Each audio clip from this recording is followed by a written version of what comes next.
cotton field line. Moon hung low in me like a hook in my spine. Old dogs went quiet when I crossed that gate. I was tracking my shadow through the midnight wait. I heard that engine in the far-off pine. I heard my own name on the Black Creek side. Moon keeps shining, moon keeps shining, moon keeps shining on me. I'm chasing the night, I'm chasing the night, till the dark lets me be.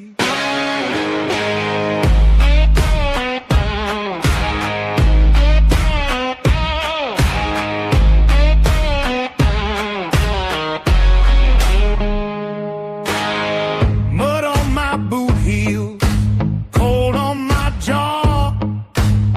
Every broken fence post looked like a warning claw.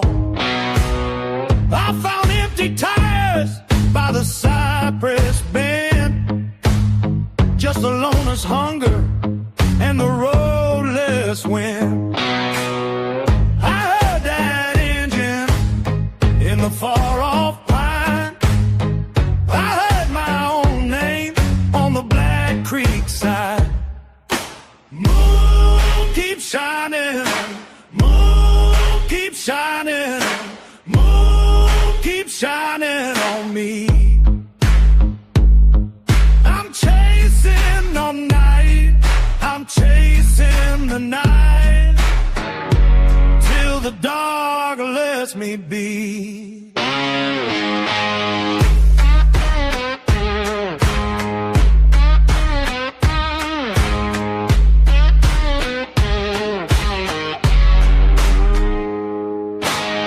If I got a devil, he wears my face. If I gotta pray, it's his old mistake. So I stomp that sorrow out on the road. Let the full moon witness what I can unload. Moon keeps shining, moon keeps shining, keep shining on me. I'm chasing the night, I'm chasing the night, till the dark lets me be.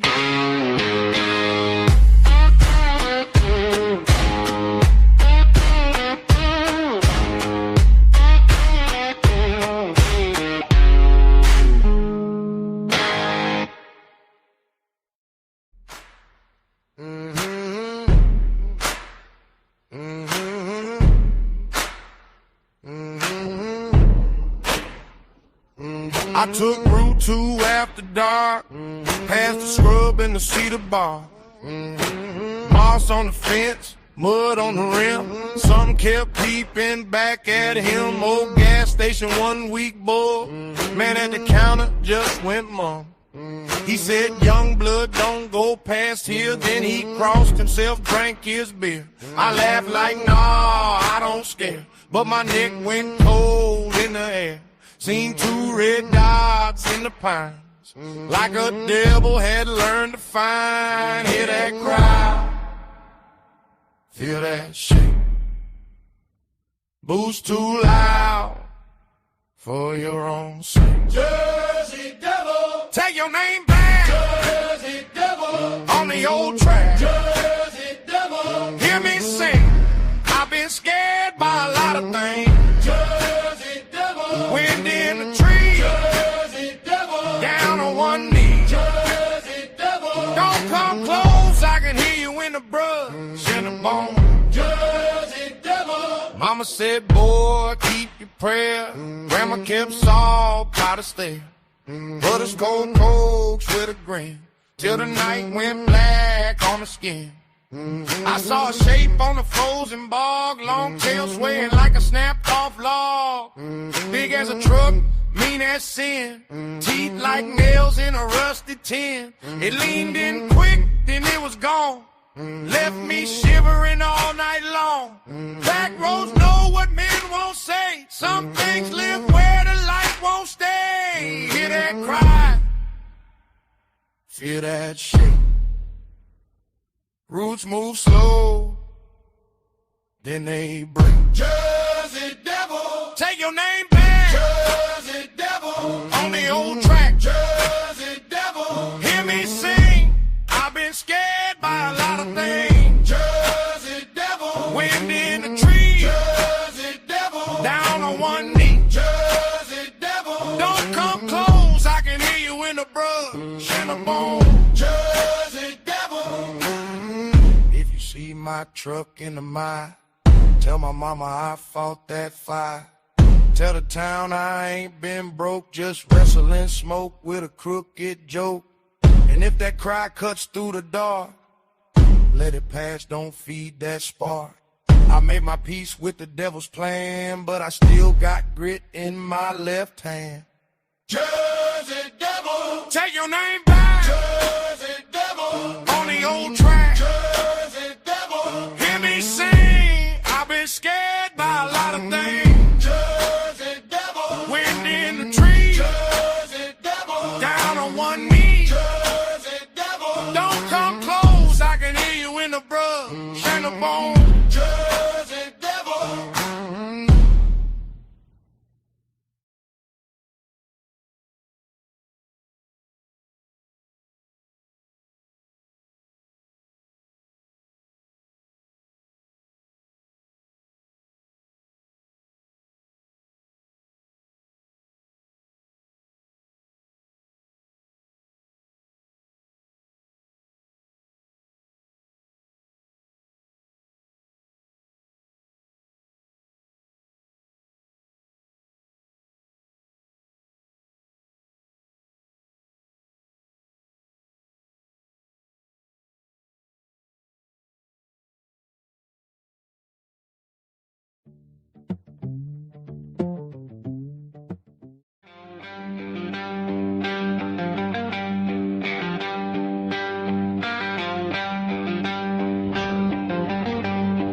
Down by the creek, past a split rail fence, I saw a shadow move where the cattails bend. Bare feet, bent knees, and a jaw too wide. Three green eyes shining in the pine wood side. It left wet tracks by the tipped over log. Smelled like rain on a rusted out hog. I swung my lantern, it was gone too quick. Only heard a laugh and a branch go click. Don't go chasing that sound. If it calls your name out loud, keep your boots on the ground. Something's out there now. Orange County, how? Orange County, how? Hear them coming through the pines. Orange County, how? Orange County, how? Orange County, how? If you see them, don't you stay. Orange County, how?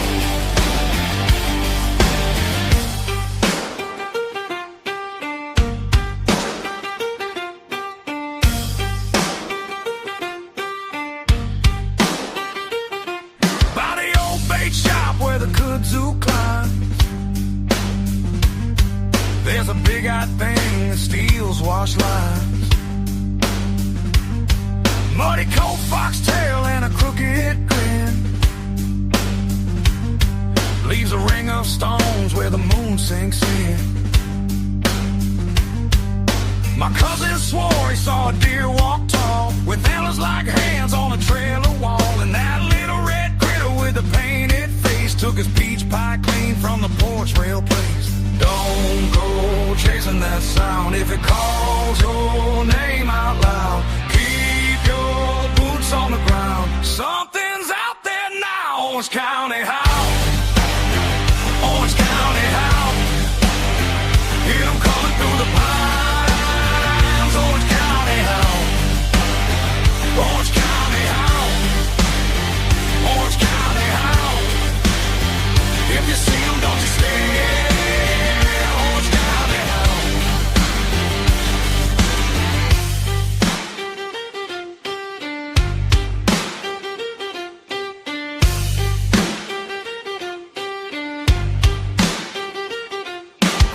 daddy said, son, they've been here a while, since the first road cut and the fields ran wild. Now the night gets thick when the possums hide and the trees lean close on the other side. Orange County howl, Orange County howl, hear them coming through the pines. Orange County howl, Orange County howl, Orange County howl. If you see them, don't you stare. Orange County howl, Orange County howl, Orange County howl. Better lock that screen, no tight. Orange County howl.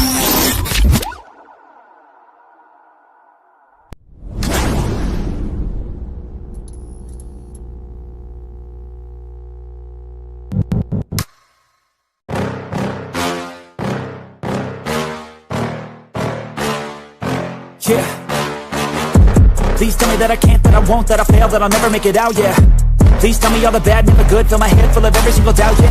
Please say any negative thoughts, I pop off when I hear people say I cannot. I get off to the thought of proving everyone wrong, I won't stop to the top, so you better back off and get lost. I'ma stay loud, stay proud, never running out, never heading south. I'll be spreading out, call it word of mouth, can't put me down, I'll be getting loud, never doubt, know what I'm about. I'll be fucking loud, if you're in and out, I can make it sound, going never bound, think I'm looking down, can't stop me now.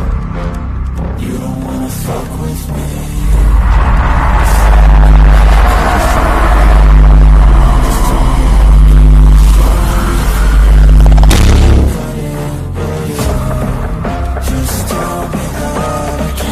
Do a quick scan of the forest. I'm gonna try my best to... What the heck was that? What the heck was that? Look it!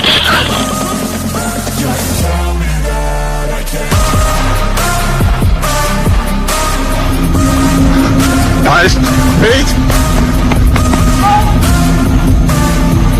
Oh. What was that, sir? That's not human! That's not human! Sir, are you okay, sir? There's something in the back of my truck! Okay, what? Oh my god, see that? Look, it's going up. It's taking off. No fucking way. What the? What the fuck? It just went into space. What? It just went into... Give me fuel, it's a tool that I use to run ahead and run my fucking mouth. I take shots, I take shots, I miss shots, I miss shots. Rocks, big shots, swing locks, and pop off a big shot. I ain't done chasing, got big dreams, bigger things, impatient. Turn light on. Sounds like it's in the corner. Shit, cause I know that I want it, I know that I'm on it, I'll make it, I promise. You don't wanna fuck with me. You better... Sure. Zia! Hello? Get somebody out here. What's going on now, sir? That son of a bitch is about 6'9", I don't know. Do you see him now, sir? Yes, I'm looking right at him. Uh-oh.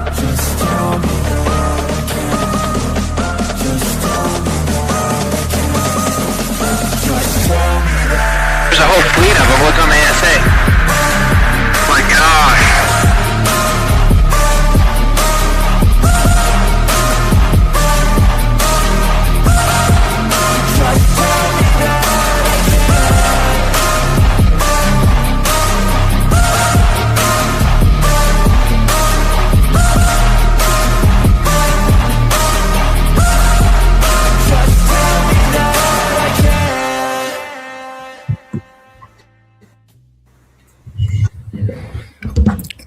Yo, what's up, everybody? Yo, it's a special episode tonight.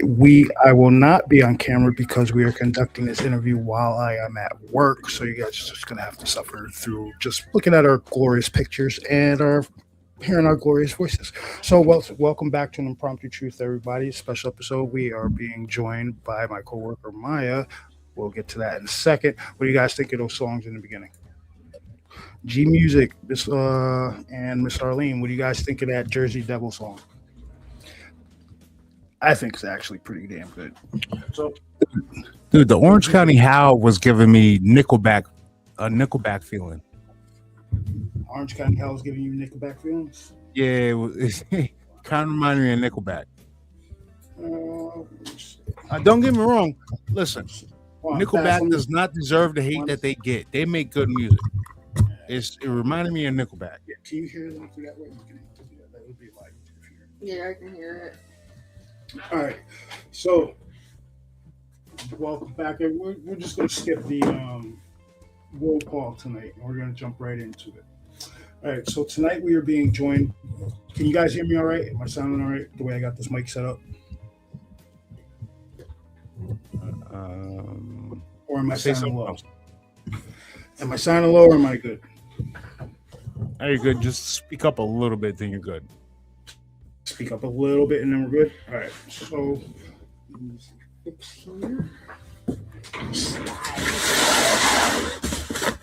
Hey, what? Oh, that was loud. Dragging some boxes across the floor. Don't worry about it. Okay. All right. Can you guys hear me now? Am I good? yeah. About to say, damn, dude, you know I'm deaf, and I heard that. That hurt my ears. What happened to Nickelback? That white boy can sing his ass off. What happened? Callie put what happened to Nickelback? That white boy can sing his ass off. They're around, I guess. All right, so we're gonna jump into it, everybody. Welcome to an Impromptu Truth. Mya, how you doing? Good. First, you gotta speak up. Don't be shy. We're not on camera. Don't be shy. So, how you doing? Speak up. Speak up. Good. Good. All right, can you guys hear her? She got to speak up. Bass, I'm judging by you, dude, Yep. because you can hear her? Yeah, I got you. Yeah, I got you. All right. So, how this started was it was just a random conversation about some like paranormal stuff, and then she started telling me about a bunch of stuff that's happening that her family has encountered down there in Orange County. You're originally from what, Marlboro, New York? Yeah, area? so I think it's Dutchess County. So like the Orange Dutchess County area, and it's pretty interesting. Like her father actually caught a photograph of, and I've seen the photograph. It's some big, hairy, and dark standing in the damn woods, and I'm convinced, and her father's convinced that it is a Bigfoot. But I digress. We're going to start with a few questions. All right, so we're going to start with: have you had any experiences? We'll get into the family stuff later on. With anything in general or Bigfoot?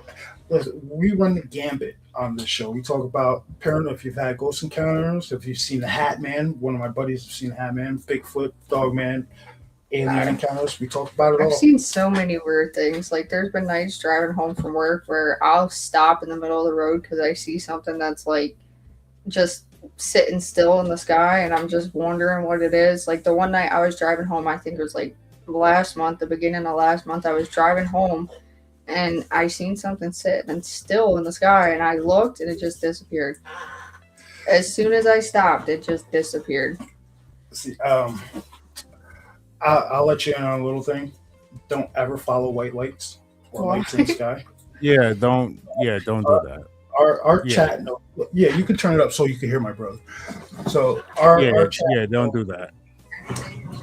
Our chat knows that you don't follow lights because of something that happened with me and my brother in 03. So if you see lights in the sky, generally drive the other way. Just saying.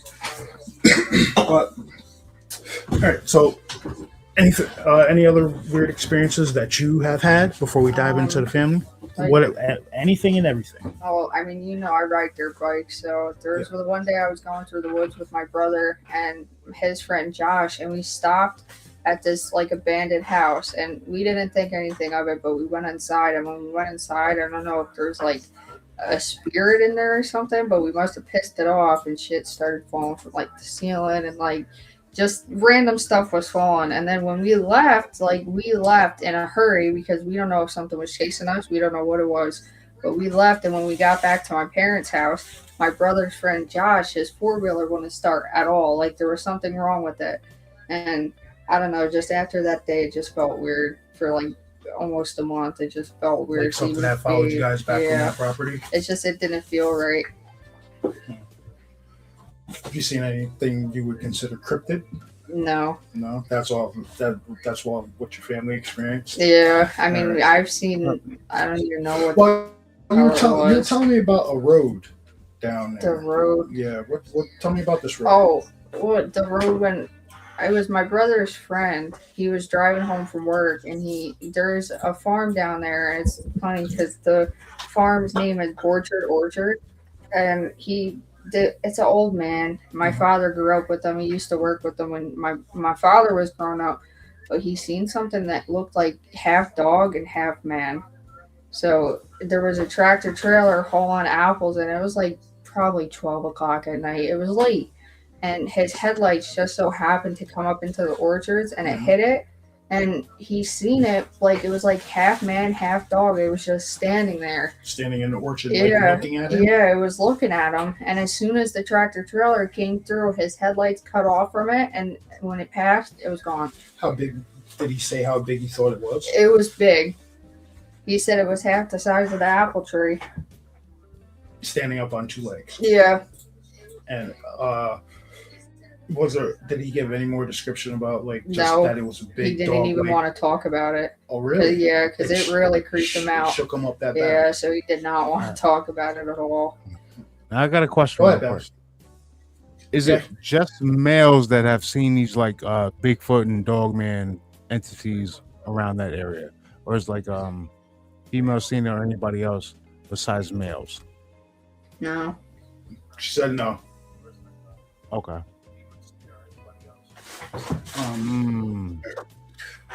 All right, so let's get into these family sightings and encounters. The one with your dad. How many? Like, has your dad experienced anything other than that one sighting with the camera? He when he seen it in the woods, my family hunts, like we're big hunters. Mm-hmm. So he was going in the woods, and he just so happened to look down to where his like trail cams were. And he seen something standing there, but it was kind of behind the tree, so he couldn't really see it. So he took a picture of it, and when we zoomed in, you could see like the arms, and you could see it was like half the size of the tree. But I showed you the picture. Yeah. But we don't know what it was, and my dad said he seen it, and then it just like it took one big step, and it was gone. Like over, like down an embankment. Yeah. Almost? Okay. There's been times where we've shot deer and just completely disappears. Like something dragged the deer out into the middle of our one swamp, and usually if it's a coyote, like the coyote's gonna eat it.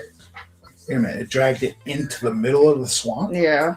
And like leading up, my dad's got pictures of it. I had to have him send it to me, but leading up to the swamp, you seen footprints like this big. Like they were not human. So you guys can't see it, but right now she's holding up maybe about like 15 inches. Do they look anything like the size wise? Do they look anything like what we seen at the prints down at the Dogman conference? I think we're still behind. Oh. So all right. So he asked if it's size about 15 inches. Yeah. You remember the prints we seen at the Dogman conference? Does it this what we're talking about right now, Bass, is the Bigfoot sighting. That's what I'm talking about. We had Bigfoot prints down there at the Dogman conference. I'm just trying to because I remember what they look like. Listen, dude, I was more interested in the Dogman prints they had down there. Yeah. I was looking at the Bigfoot stuff too, dude. But okay. Right. So, anything else that your father experienced? That he was willing to share. There's been times where we've had barbecues or just cookouts, and we'll stay out on our back porch real late. There's been times where we'll hear shit knocking in the woods. You know how they say Bigfoot knocks with branches or stuff on trees. We kept hearing that. So my dad, there was times where he would knock back and you actually heard it. There was one time where we seen him. We have a ridge up behind our house or behind my parents' house. And we seen something walk up over that ridge, but we couldn't see it completely. You could just see the top part of its head. Okay. And we don't know what it was, but it just didn't look normal. So we just went inside. Now, wasn't there an experience where when you were to saw something coming out of a barn or a shed or something? Oh, yeah. So my brother's friend Josh, because we were riding, and he was, I think he was running from the cops. I don't even remember what he was doing, but he came into our barn, and we opened up the door for him, but he went inside, and we hung our deer in there to drip out and everything. Well, the back part of the barn was open, like the windows and stuff, they were open. So when he went in the barn, he said he seen something like not normal, it's taller than any normal sized human standing in our barn. And as soon as he went in, it went out the back, like it disappeared. And then he came flying out of the barn, and there was a log sitting in our yard. Well, he hit the log and moved it through our yard like 20 feet. Because he crashed and then got off the 4-wheeler and ran. It was a shock to his system. Like it scared the crap out of him. And even if I text him, he'll even remember it. He'll be able to tell you the whole thing. He's open invite if he wants to come on and talk about it. He friggin', I wonder if he's even awake. Open But invite. he's seen that, and he I don't know, there's just been really random stuff that we've seen. Like, 'cause behind my parents' house, my dad built us like a little dirt bike track when I was younger, and we would ride back there. And I know the one day I was coming through there and I seen something that distracted me and made me crash, because I don't know what it was, but it wasn't normal. What did it look like? It looked like Bigfoot, but I didn't really pay attention to it because I was like maybe flying.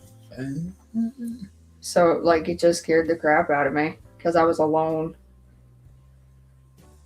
Well, that's completely understandable. Now, weren't you telling me about didn't somebody wasn't somebody, don't you know somebody that was working like power lines or something that had like a sighting or something like that? Mm-mm.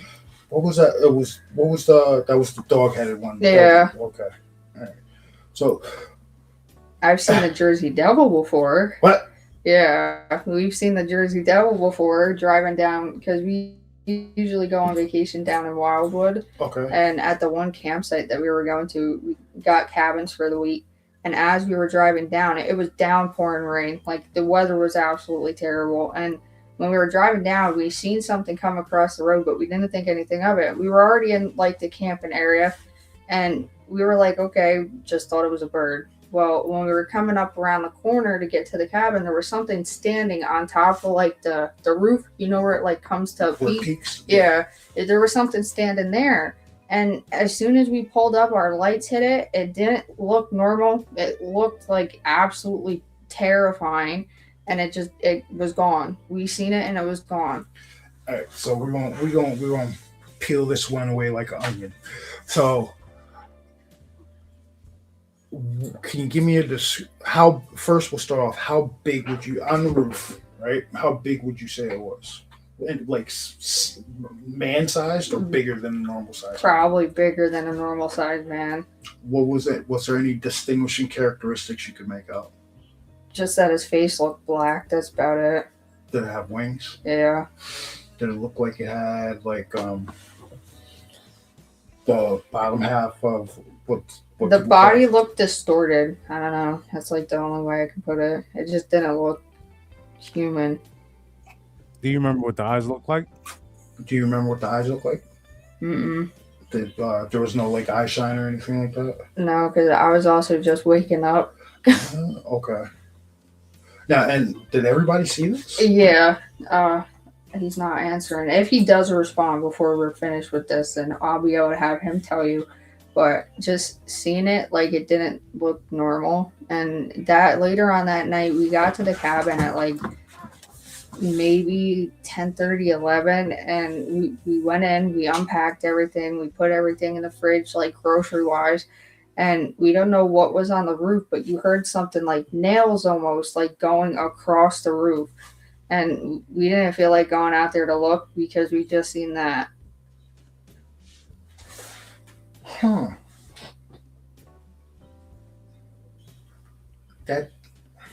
That shit. So, like, I know you're like 20 years younger than me, but like back in the day, there was a show that they used to air during the like Halloween times called "Scariest Places on Earth" and "Scariest Monsters on Earth" and shit like that. And there was a specific episode where they went to the Pine Barrens and interviewed these New Jersey Devil investigators. There was one of the female investigators, while it was towards the end of their interview, they were standing on like a dirt road, and one of the female investigators was the camera, she was facing this way, and she could see that way. Behind the cameraman, there was something laying flat on the ground with like glowing eyes. Mhm. So she's like, yo, what the hell is that? So she went up there to investigate. The cameraman stood there, went up there to investigate. Camera cuts. Apparently, she saw something that scared the hell out of her, and she would not talk about it on camera. So there's stuff I've seen on the same way. There's stuff that I've seen and come across that I just will not talk about because, like, it absolutely petrified me. No, listen. All right, so the way I look at it, the way I look at all this, this goes with conspiracies and everything. It's all a giant puzzle, right? To look at it as a 1,000-piece puzzle. If you're not looking at every single piece of that puzzle, you're never going to get the full picture of it. So, say you have an encounter with something that you never seen before over here. Somebody else might have had an encounter with something the same, something that looks similar, but you guys think you're isolated because, oh my God, but meanwhile, once that story gets out, everybody oh, you know what? I saw that too. Mm-hmm. I saw that too. That's how, like in recent years, there's I don't know if you can consider it a fucking cryptid, but it's called the Glimmer Man. So you know what Predator looks like when Predator's cloaked? People are seeing that, like a cloaked humanoid creature going through the woods or like in the trees and shit like that. You can even classify Hatman in that. Because remember, we had Miss Molly Hatchet on that was talking about seeing a Hatman. Yeah, Hatman too. Dude, I was talking to her the other day. She still refuses to bring that shit up. And really? Bryce, he was talking about his Hatman experience. Yeah, that Hatman stuff with Molly Hatchet. So we've had a few people on that have had Hatman experiences. She will not talk about that. Hatman? All right. So yo, Bastia, she's never heard of Hatman. So check this out. All right. So Hatman apparently is bring up a photo. I'll call it an entity. Good point. I'll bring up a photo real quick to show you. Hatman apparently is an entity that people are seeing in their homes, and it's a man in like he's in all black and like a trench coat, and he's wearing fucking like a fucking you never too young to see Dick Tracy, but like a detective hat, like the brimmed hat, and glowing red eyes. So I'm gonna bring up a real quick picture of the shit.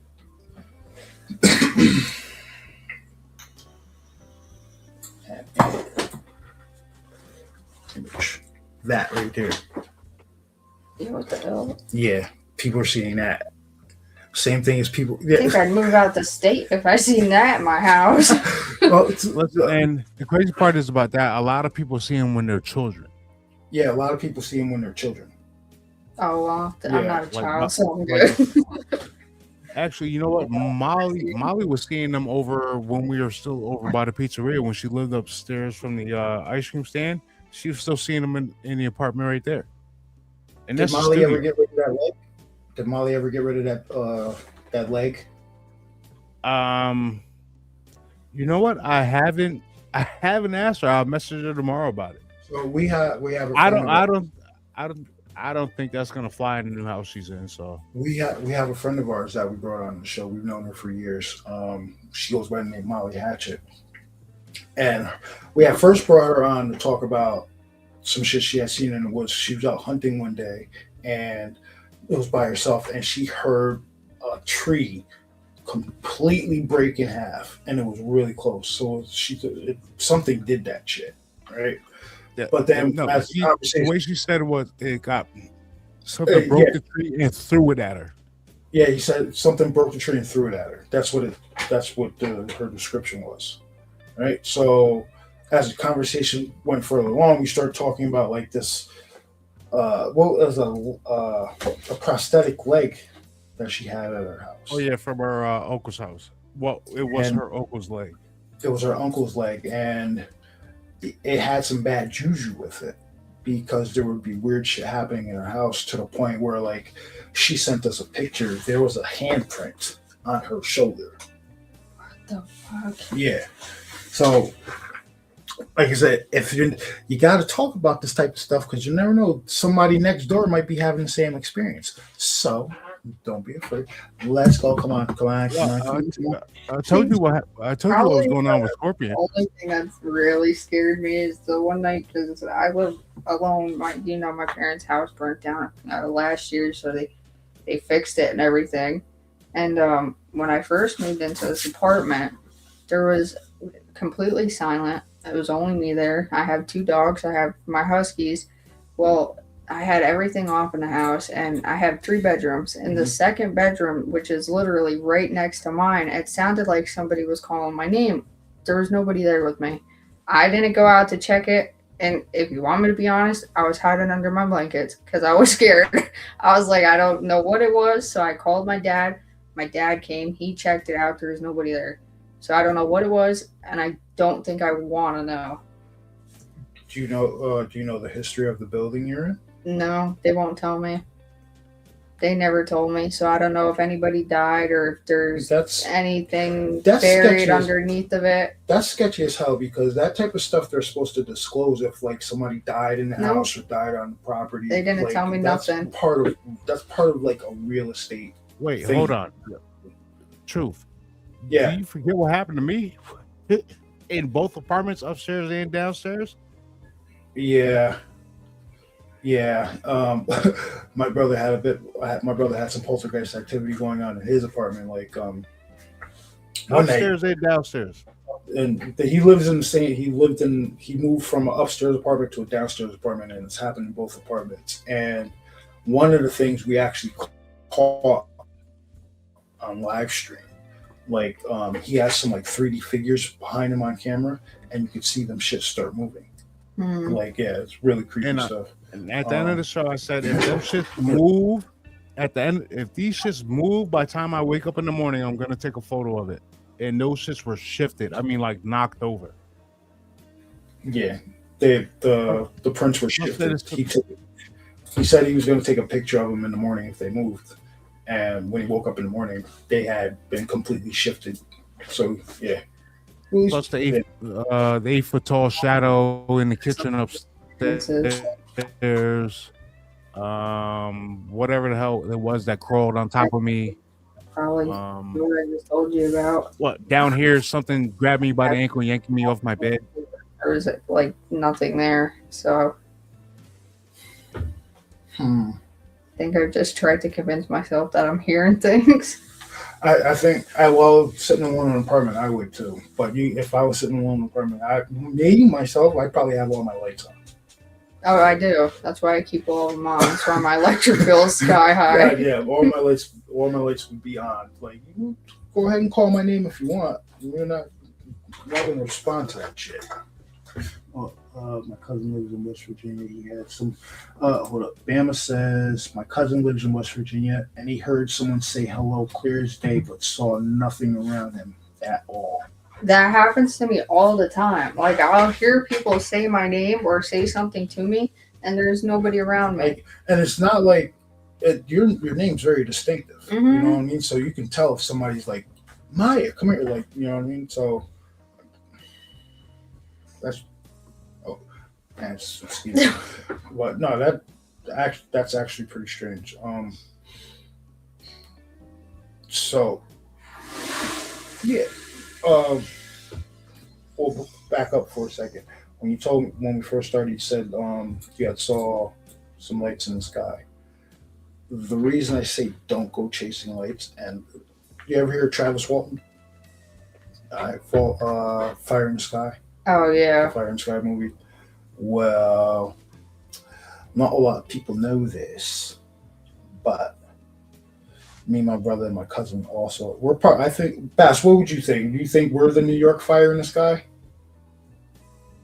I don't know. I got to research a little bit more, but possibly. Long story short, I fucked up. Followed some lights for almost 5 miles, and we had some missing time. Don't follow lights. Oh. Yeah, don't follow lights. The shit will get you in trouble. I don't think I'd ever would, because they just creep me out. Like, I don't know what they are. No. Like, you ever hear people say for literally my whole entire life, my dad has always told me that the UFOs will pick people up from Pine Bush and drop them off in, like, Middletown or, like, the surrounding areas and drop them off in Pine Bush. Like, it's just a big whole thing. And I think it's funny because if you go out there, there's that Pine Bush UFO Museum. Yeah, they have the Pine Bush UFO Festival every year. Which is crazy to me. I go every year. Well, yeah, it's going this year too. Like, I don't know. I think that's so funny. And I mean, some of the people are just so weird out there. I admit, there are some eccentric ass people that go to that thing. But hold on. Go ahead, Bess. Maya, he's not telling you that where it happened to us is, as the crow flies, maybe 15 miles. Yeah. Maybe. It's it didn't happen for what happened to the Pine Bush. Well, there you go. You know the rumors are true. It happened actually happened in Fair Oaks, Middletown. That's crazy because that's where my parents' house is. It's like right in. It's get the fuck out of here, really? Yeah, it's in Blumenberg. It's like going off. It's on Blumenberg Road. It's off of it, but. So all right, let me give you a brief. All right, so you know Wurtsboro Mountain, going down Wurtsboro Mountain, right? Yeah. You know when you're going towards Bloomingburg, how you got the rock face on your left hand side, and then it opens up and you can see for miles. Mm-hmm. So we're putting along. I'm driving, putting along, and I happen to look off and I see 3 white lights shaped in a triangle. So I'm like, the fuck? Go back to the road. Look back. 2 of the 2 bottom ones were gone. So I'm like, what the fuck is that? My brother starts looking. He's like, yo, what are you looking at? I'm like, yo, there's 3 lights over there that they're not there anymore. So I look back the road, look back, they reappear. And I'm like, yo, I got a strange feeling. I'm like, yo, I need to see this shit. So from the point where we saw him, when that mountain disappears off Wurtsboro Mountain, and you can see that expanse, from that point to the Fair Oaks exit is 4.5 miles, right? I got off at the Fair Oaks exit, went over that overpass there, and I don't know where the hell we ended up, but it was we rolled up to a spot. There's trees on your left, trees on your right, and no, we went down there. After a few months when I had to go to after I had doctors and stuff. Yeah, and all that shit was built up. When we went down there was nothing but woods on either side. But when we went down there that time, there was new houses and everything that looked like they were maybe 15 years old. So what happened was area was built up. I nosed in, and there's trees. So picture yourself nosed in, trees on your left, trees on your right, trees on your left, and in the middle of this open space, it's like the size of it looked as wide as maybe a football field and a half. In the middle of this open space is just a big ball of white light. So I'm like, okay. I get out of the car, right? I get out of the car. I actually turn the car off, get out of the car, and I'm standing there. And I'm looking at the shit, and my brother and my cousin are like, yo, what the fuck are you doing? Get back in the car. I'm like, oh, yo, I need to look at it. Hold on, I want to see this shit. So I'm looking at it for a minute. I'm like, that's strange, because it looked like the shit was getting bigger. And I leaned in the car. I'm like, yo, is that getting bigger? Now they're like, get your ass in the car. What are you doing? That would be me. Right? And I'm like, yo, that's when it clicked. I'm like, no, it wasn't getting bigger. That shit was coming towards the car. Oh. Yeah. So this is where it gets funky. I had a 5-speed. I remember getting in the car, but I don't remember starting the car, starting clutch, reversing, going back over the overpass. I'm serious. What I remember is waking up on that back road, Fair Oaks, where the little construction depot is there. Yeah. Waking up coming to on that road, looking out of the driver's side window at a white light pacing us like this and driving down the road. Yeah. It's probably got abducted by aliens or something and don't even know. Oh, we did. I guarantee you we did. Picks you up and drops you off. Yeah. Well, the shit was weird because we ended up we were going to my cousin's house, and it takes 20 minutes to get there from my house. And we've driven it thousands of times, and we left our house at 6:50, We didn't get to my cousin's house until like 9:15, and his dad was fucking barking on us. What the fuck? You guys told me you gotta be here. I'm like, well, I didn't even realize it was that late until my brother said something. He said, "Yo, we didn't get to his house till like 9 o'clock." I'm like, Hey, because by that time it was already getting dark at like 6:30, 7 o'clock. So when we left the house, it was like getting dark.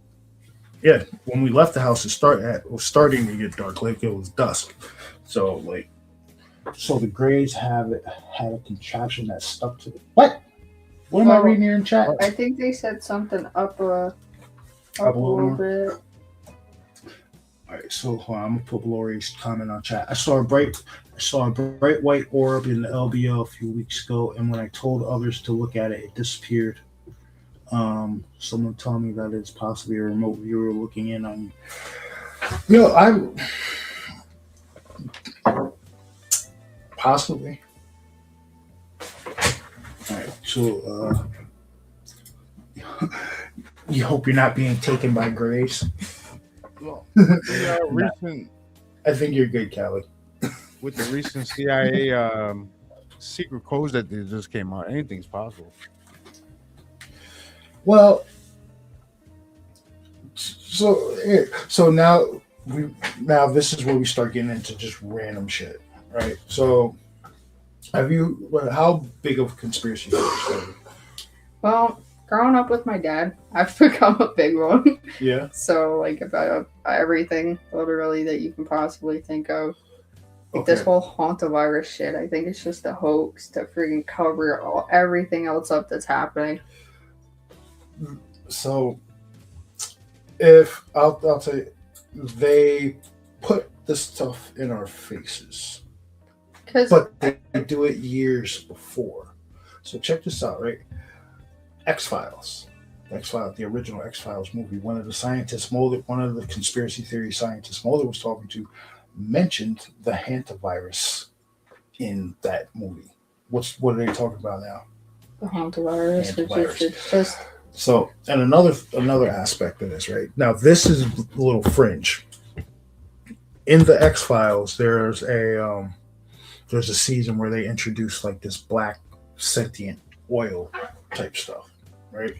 Now, the dude Chris Carter, who created the X-Files, he was actually read into some of the actual FBI X-Files. That's why this shit is so accurate and creepy.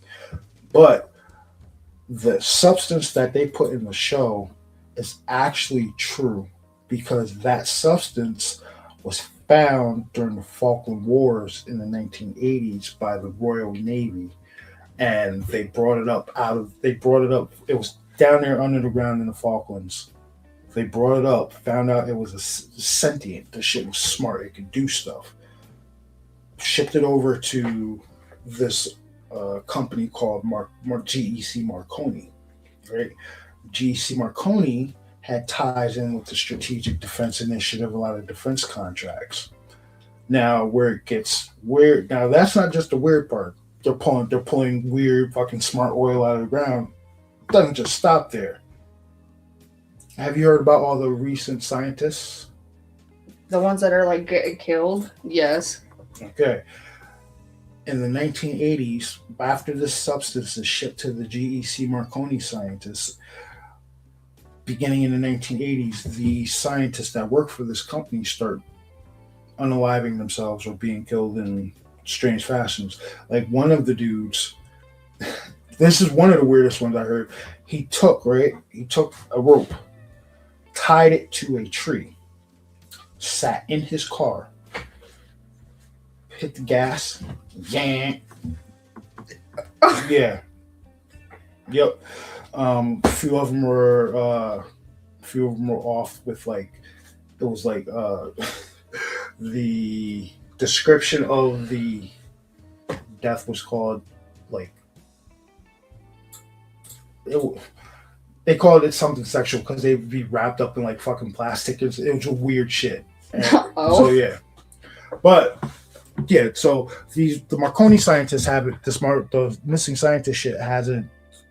This isn't the first time this has happened. Now, what I've recently heard, Bass, I don't know if you've heard this, but apparently there was a group of people that went and got a Ouija board, and I just recently seen that. me myself personally, I won't fuck with Ouija boards, not one bit. But this group of people went and got a Ouija board, and they was like, "Yo, we're gonna Ouija board the missing scientists," and what they got back in return was that the scientists, like this was from the quote unquote other side, what they got back was that the scientists aren't actually deceased. They've all the ones that are being reported deceased or missing or something like that, they're all actually down there in Antarctica working on a project against their will. Oh. Yeah. So now the general thing that these guys all have in common is anti-grav tech. So the question rises, if this is true, why are they bringing so many of these anti-gravity scientists down there to secretly, they're killing them off and then bringing them down there to Antarctica to work on a project? What kind of project do you need these people working on? Is there something coming that needs to be averted? Are you forcing them to build fucking a massive fleet for? I get a little French here, but are you forcing them to build a massive fleet of man-made UFOs to fool everybody? There's a lot of weird shit that's going on. Sorry. See, she's sitting here smirking at me, but yeah, this is the type of stuff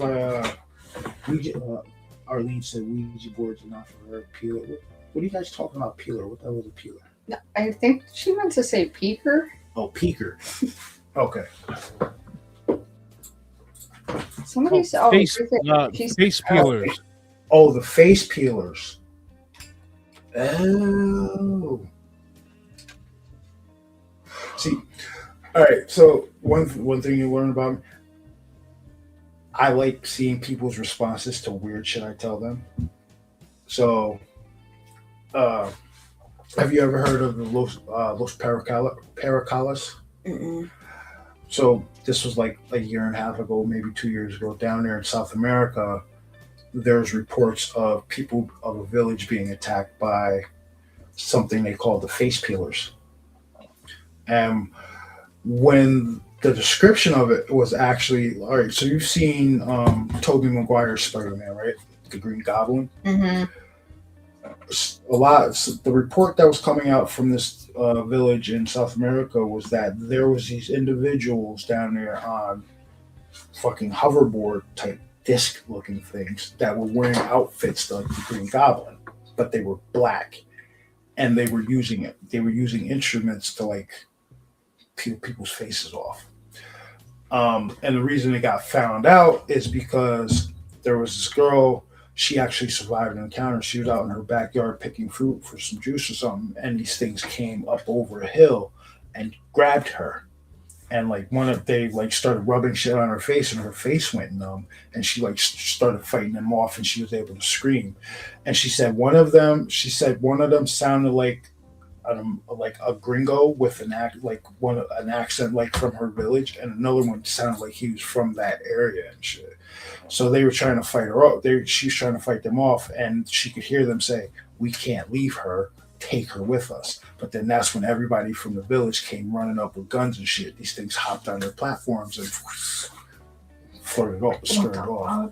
Yeah. Yeah, no, I never heard of those. Like, I've never heard those stories before. It gets weirder. The Miami Mall. You've heard of that? What about it? What? What about it? Come on now. See, all right.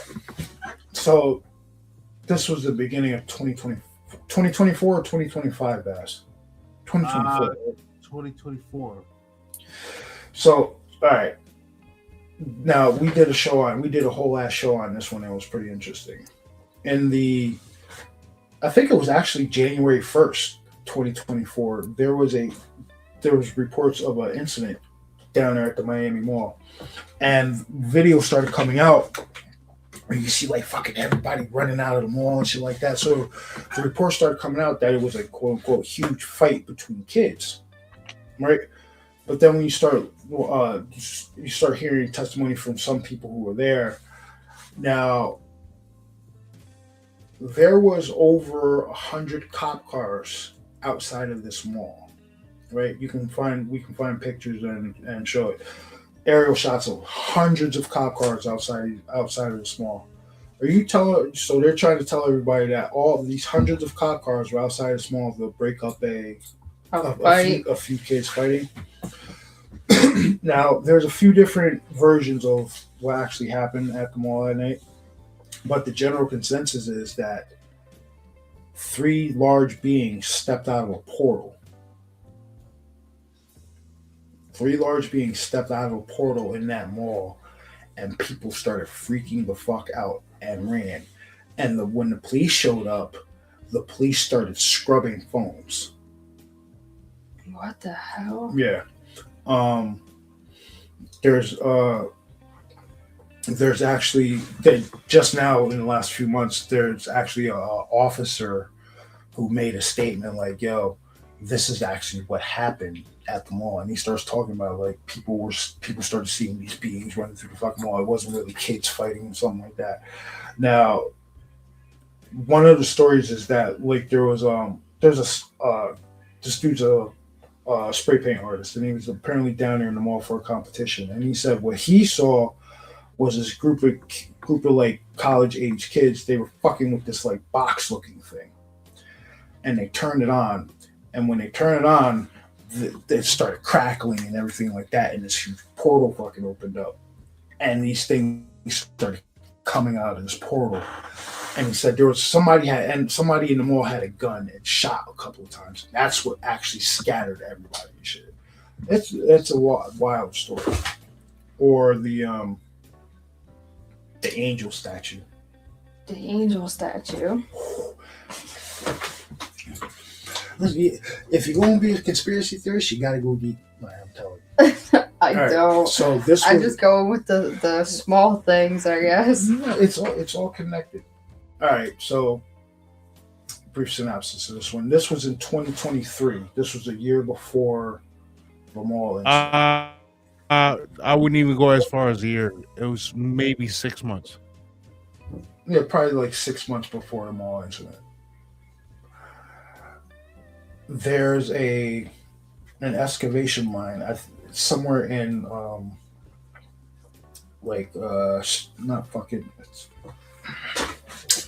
Eastern Europe. Just put it as Eastern Europe. Eastern Europe somewhere. There's like a mine area in Eastern Europe where these guys were excavating and shit. I think it's like a salt mine or something like that. And they unearthed what looked like a I'll show you a picture of it. They unearthed a statue. But what this statue looked like, when you actually look at the shit, it's actually pretty creepy, because you can tell whatever this statue is, it was real. Almost like it was instantly petrified. I'm dead serious. You can see the fabric and the hood, everything. Like it almost looks like real creepy. You can see like it's covered in like a drape, a little bit of a drape, but you can see like the fabric in the hood. You can see the texture. I would call it. I would say it's a cloak. Yeah, probably a cloak. But so the story is that these guys unearthed this shit, and when they disappeared after that.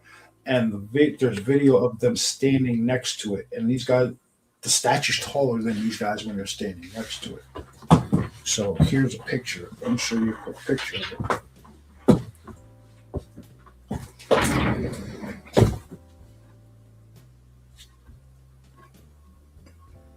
Yeah. Everyone in the chat, I think you know what we're already talking about. So.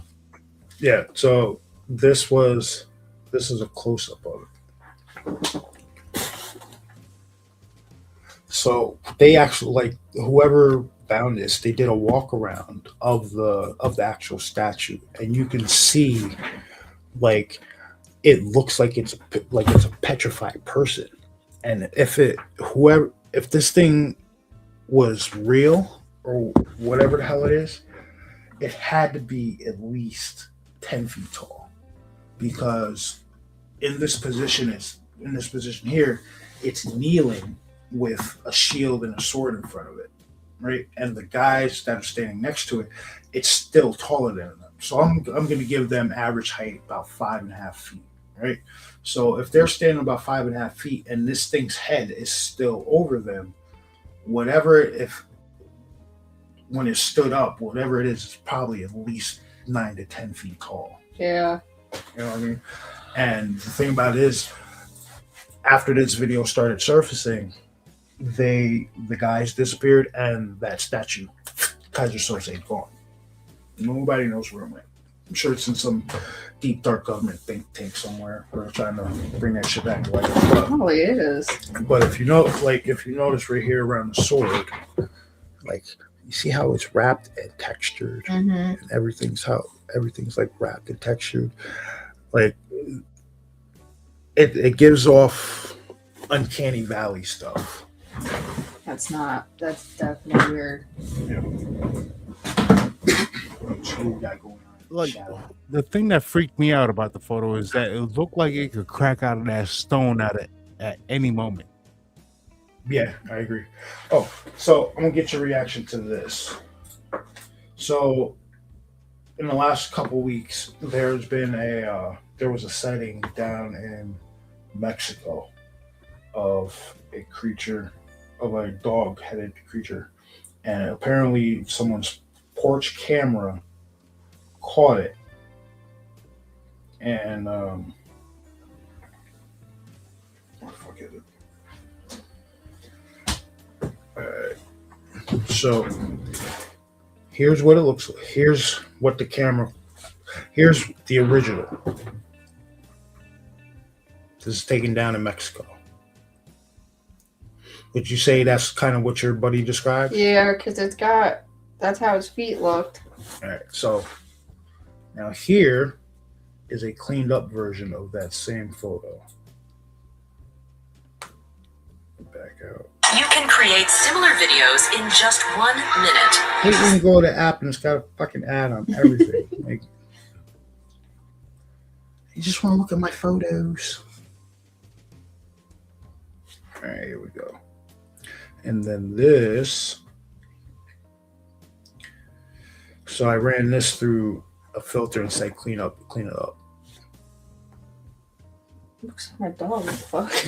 Yeah.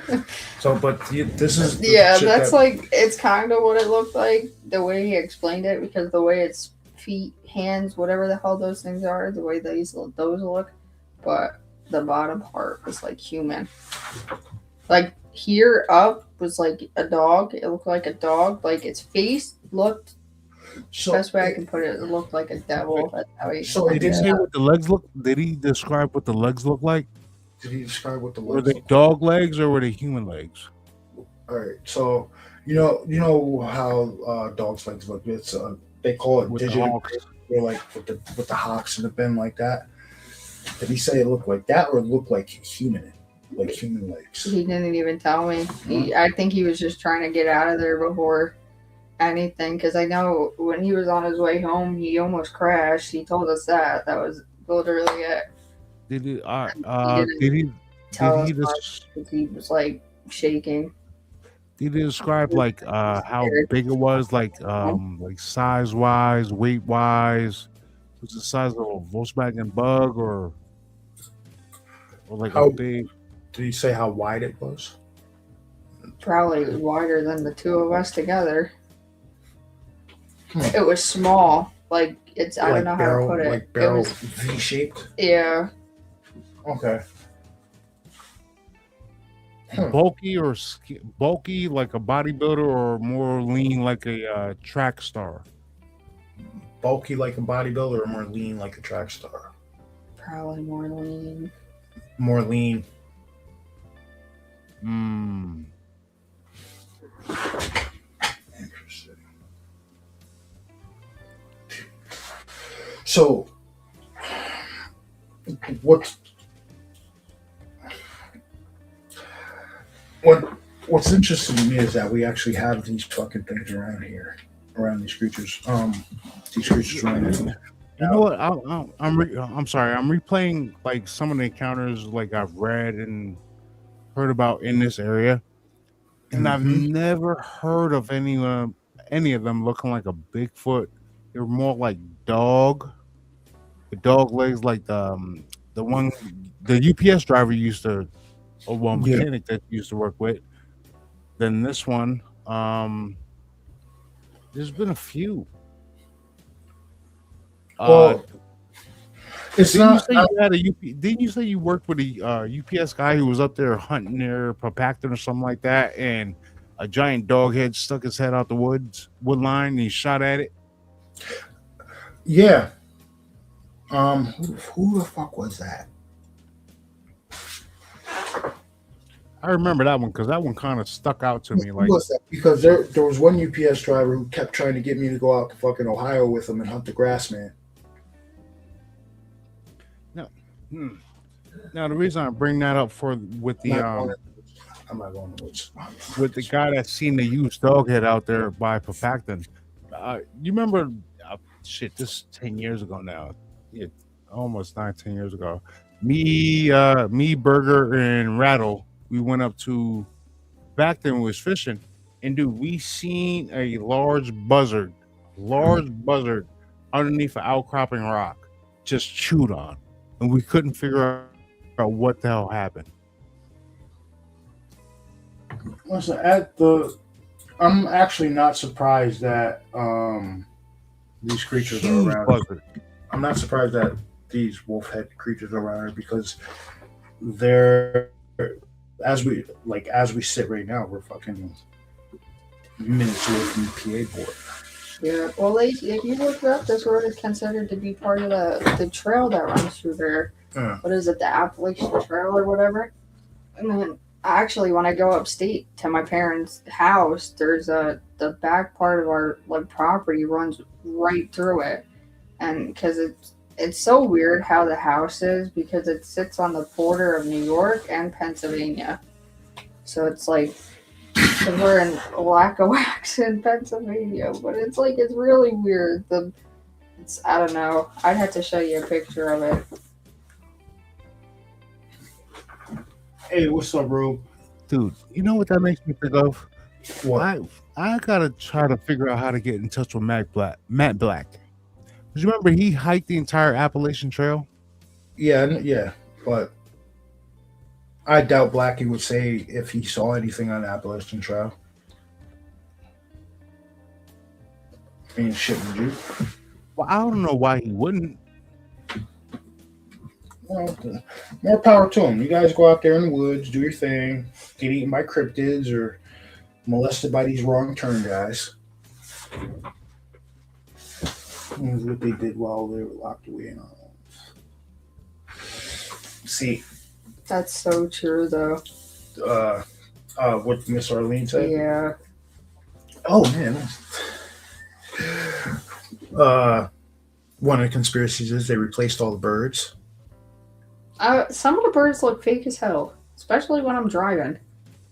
The birds, I feel like have just gotten so stupid because I'll be driving down the road and they just sit in the road. They don't move. They're saying they replaced the birds. That they put a sun simulator up. Dude, truth. You remember that damn pigeon we seen down when we was leaving Comic-Con? Yeah, I remember the pigeon we saw. That shit looked fake as hell. It was that one pigeon. Yeah, we were leaving Comic-Con last year, and this pigeon looked like it had a barcode on it. Oh. Yeah. Did not move. I mean, I tried to bum rush it. I tried to scare it. It did not move, did not blink, did not do nothing.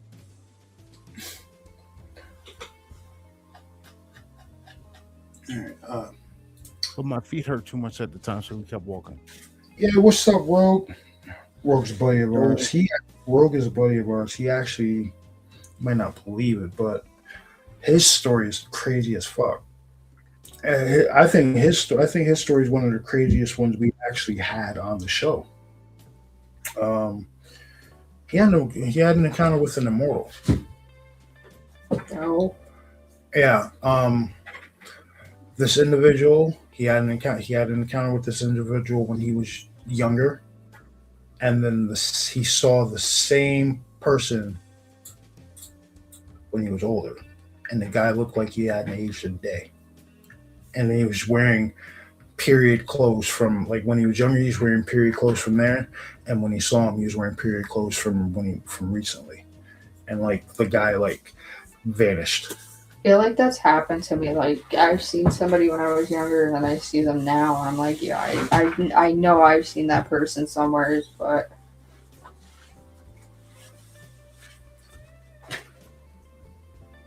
Room gets really, but really, yeah, they'll put you in the bedroom. Yeah. See, these guys get a little goofy and chat over here, but I call them my blue meanies. So, and blue meanie / designated thumpers. So when people come into the chat acting wild, boom, on the head, you're going. Right, guys? No, hold on. What's up? I got a question real quick. Like, would the individual that she knows be willing to come on and talk about the dog creature that he's seen? Now, all right. So my brother asked the individual that saw the dog creature. Do you think he'd be willing to talk about it? Probably not. Probably not. Now, is it the same guy? Is it the same person who saw the thing in the shed? It's the father. It's his father. His father saw the dog creature? Mm-hmm. Oh, shit. My brother has stories that he would probably tell me that I could tell you. I mean, because they're not really. I don't think between my brother and my dad, they don't talk to people like that. I mean, my father, he owns a trucking company. He's owned it since I was younger, but he's seen stuff driving. Like he's seen they call it the black dog or whatever. No fucking like when way. You get like extremely. You see a black dog? Like you'll just be driving and you'll see it. And my dad's got so many stories about that. My uncle, we've actually talked about this before. My uncle He will not talk about this. He will not talk. I brought it up to him one time. He absolutely shut me down. Our uncle is a truck driver. He drove for years out of Louisiana, and he will not talk about the black dog shit that he's seen. That's how my dad is, and if he'll mention it, he mentions it once and he's done. Yep. Like my brother's seen it. He mentioned it, but he won't tell me the story. Like they just tell me, oh, well, I was driving upstate because they haul trash and whatnot. So, my brother is more local. He does more like stone and everything. So my father was hauling upstate. I don't know, maybe a year or two ago now. And he came home the next morning and he told me, I seen something cross the road and it was black. And I said, well, what the hell was it? He said that we call it the black dog. And I was like, oh, okay. And he didn't tell me nothing. He went in, showered, went to bed, and never talked about it again. Like if we sit down at the table when he's not working and like we have dinner or whatnot, he'll tell us a whole bunch of stories and he'll mention it. Like he's seen it and then he's done. He won't get into detail. He won't tell you how he's seen it. He just tells you and then he's done. And then like there's been times where I've tried asking and he's just, oh, I don't want to talk about it. I don't want to mention it. So like I wonder what it is about that specifically that makes them not want to talk about it. I don't know, but it's got to be something because it creeps both my brother and my father. They're creeped right the fuck out about it. Like I might be talking out of. Yeah, and I drive a lot, especially when I'm tired. Like freaking, I've been driving upstate and everything. I'll be driving up there like 1 o'clock in the morning, and I'm like trying to stay awake. I don't see it. So how come it's like, why do I feel like it's only truck drivers that see it? Unless there might be somebody out there driving like cars that have seen it, but I personally have never heard stories about it. It's only been from truck drivers. See, now what makes me think about that is, what if the equivalent of a truck driver seeing the black dog is what Native Americans talk about with the little people. They don't want to talk about it. My brother said with his question, he thinks that maybe what truck drivers see with the black dogs is like the same thing with Native Americans talking about the little people. Like it's something you just don't discuss. It's just, why is it specifically truck drivers that see it, and what is so jarring? Like, maybe it's telling them that there's something in the road. Like maybe they're telling them there's something that they need to stop or slow down for. Because the one story that my uncle got killed in a really, really bad trucking accident up here on 17, right on the outside of Hancock. He got killed on the S corners, and the day that he got killed, the morning of, it was probably like 4:30. My dad said he was going up. He wasn't even, well, he was probably like almost 3 hours away from here, but he was going up and he seen it. And then on his way back down, going down to the city, he came around the corners. Or the one driver, Mo, was telling him, like, you got to stop. Mario, he's dead. He got into a crash. And my dad told him, like, calm down. I can't understand you, because he's got a really, like, thick accent. So he finally came out and he was like, Mario crashed. So my dad came around the corner and it was just trash, like, scattered all over the road. And my uncle was dead. Like, my uncle got keyed.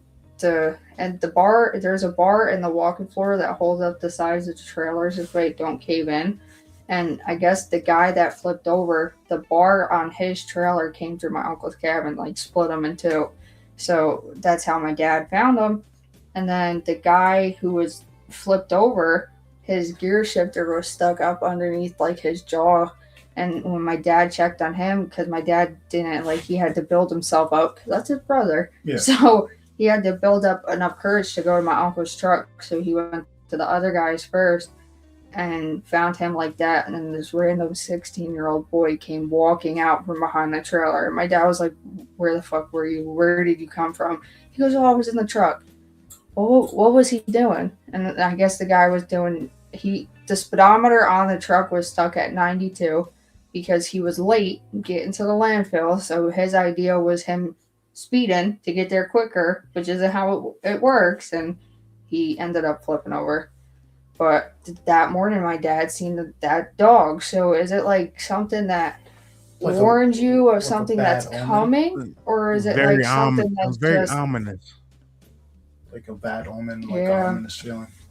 I don't know, but it's literally only ever truck drivers. It's never people, just regular car drivers, I guess.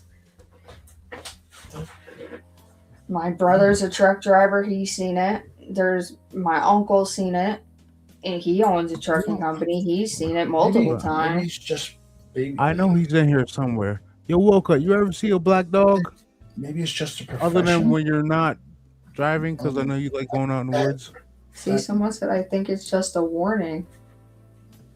That's really what I think it is. Like, maybe it's just maybe like a warning, take a break, yeah. Like, or that's understandable. Maybe it's telling you, like, you need to take a break before you fall asleep behind the wheel or something. I don't know. Well, I know truck drivers, because they're back and forth coast to coast. A lot of them actually see a lot of weird stuff. Like Wilcott said he never seen a black dog, and all he does is travel the country. Really? Wilcott's never... Well, now, I just asked. You probably just jinxed him. Ah. If you see one, Wilcott, blame Bass. My fault. But, I genuinely believe that truck drivers, they actually see a lot of weird stuff on the road. Like there's one gentleman, John Barger, whatever his name is, like maybe 8 years ago, he shot and killed one of these dog-looking creatures. You never heard of that? Mm-mm. He's a truck driver. He was out in forgot exactly where he was driving through, but he's driving in his truck, and this is a long story short, but he looks over and there's something in his fucking window, and when he's looking at it, it's a wolf with a head. It's a wolf, and the head is the size of the fucking window. And it like puts his hand on the thing, and it's like trying to open his door. Well, he pulls out a revolver, right?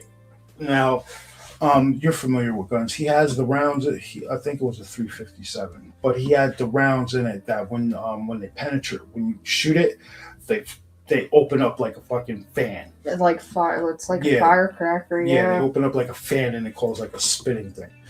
So he's bang bang 2 in the face, and this thing like fell off of the truck and like slid into the dirt.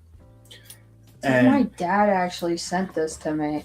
The same Joe Bard. I think it was in Pennsylvania, yes, or on the outskirts of Pennsylvania. Yeah, and so this happens to him.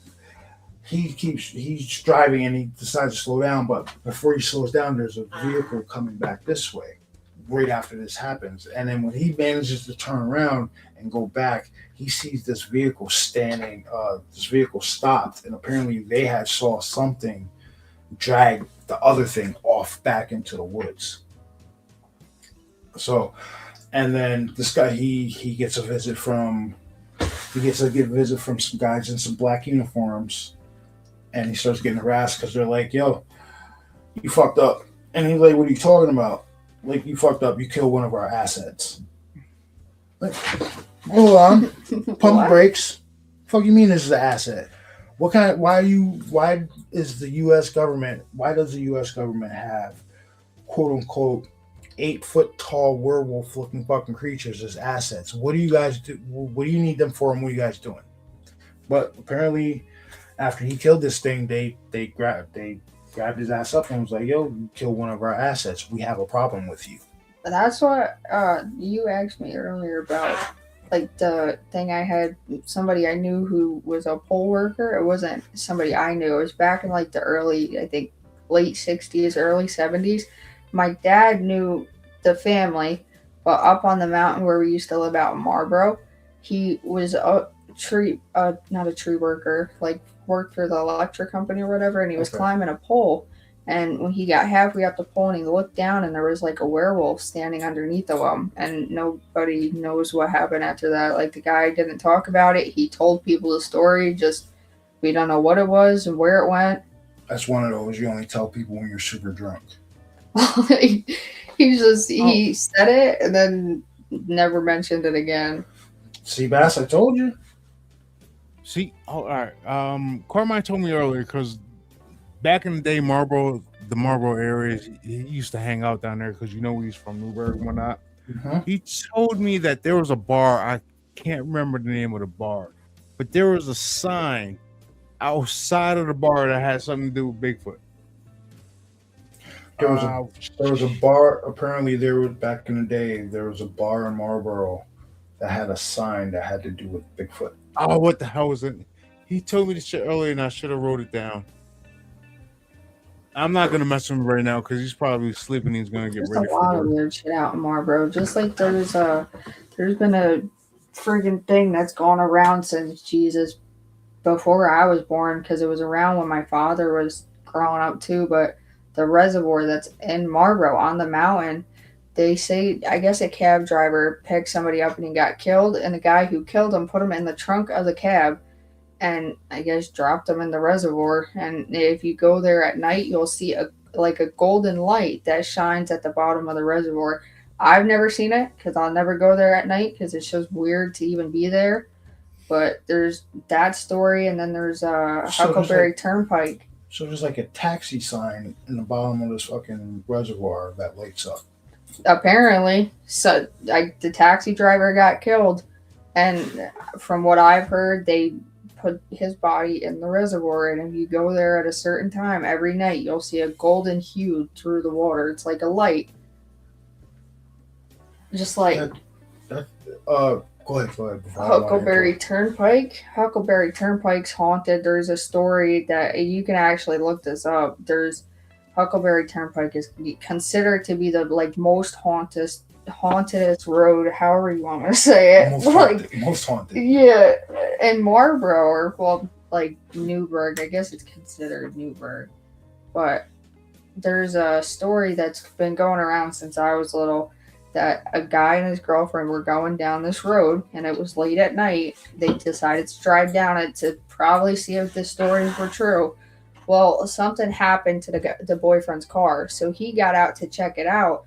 But somehow, when he got out, he managed to end up going from looking at the car to being up in the tree, hanging from a rope.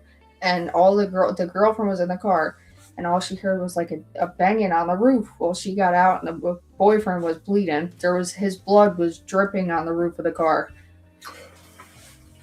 So that's kind of like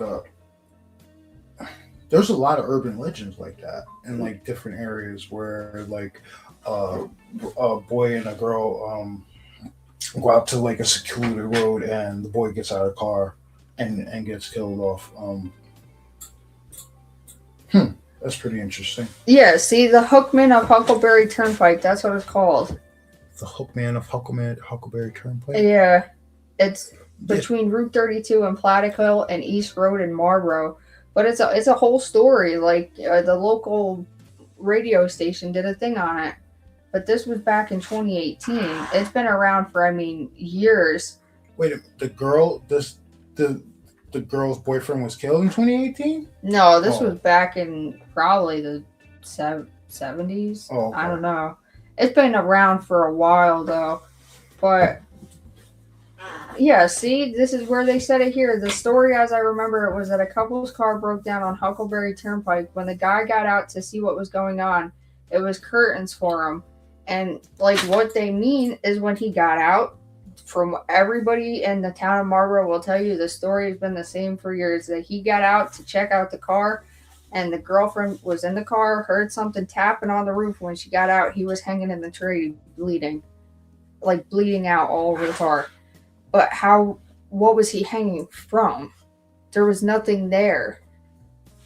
They just, I don't know, it's been a story for ages. My dad's told me it multiple times. I've had my friends' families, like parents, tell me the story. So, I believe that story to be actually possible. Have you ever heard?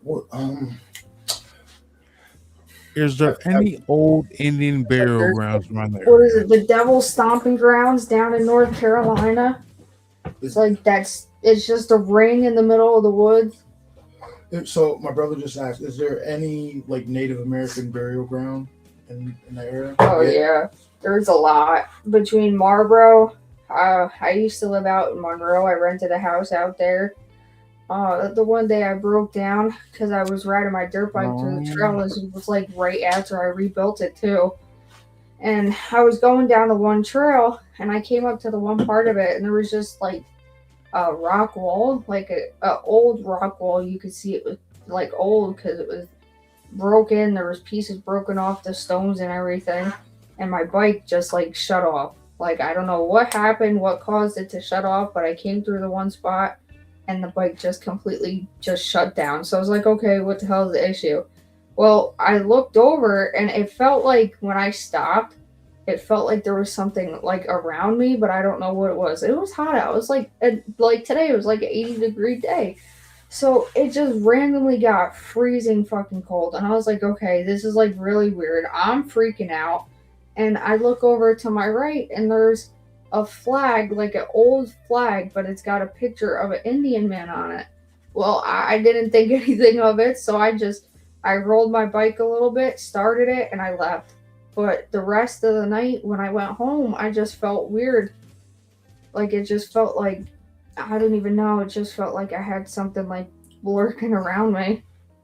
Like you trespassed in an area, and it was like, all right, I'm going to follow you home. Yeah, like I wasn't supposed to be there. But that's not the first time it's happened. It happened out in Marlboro, too.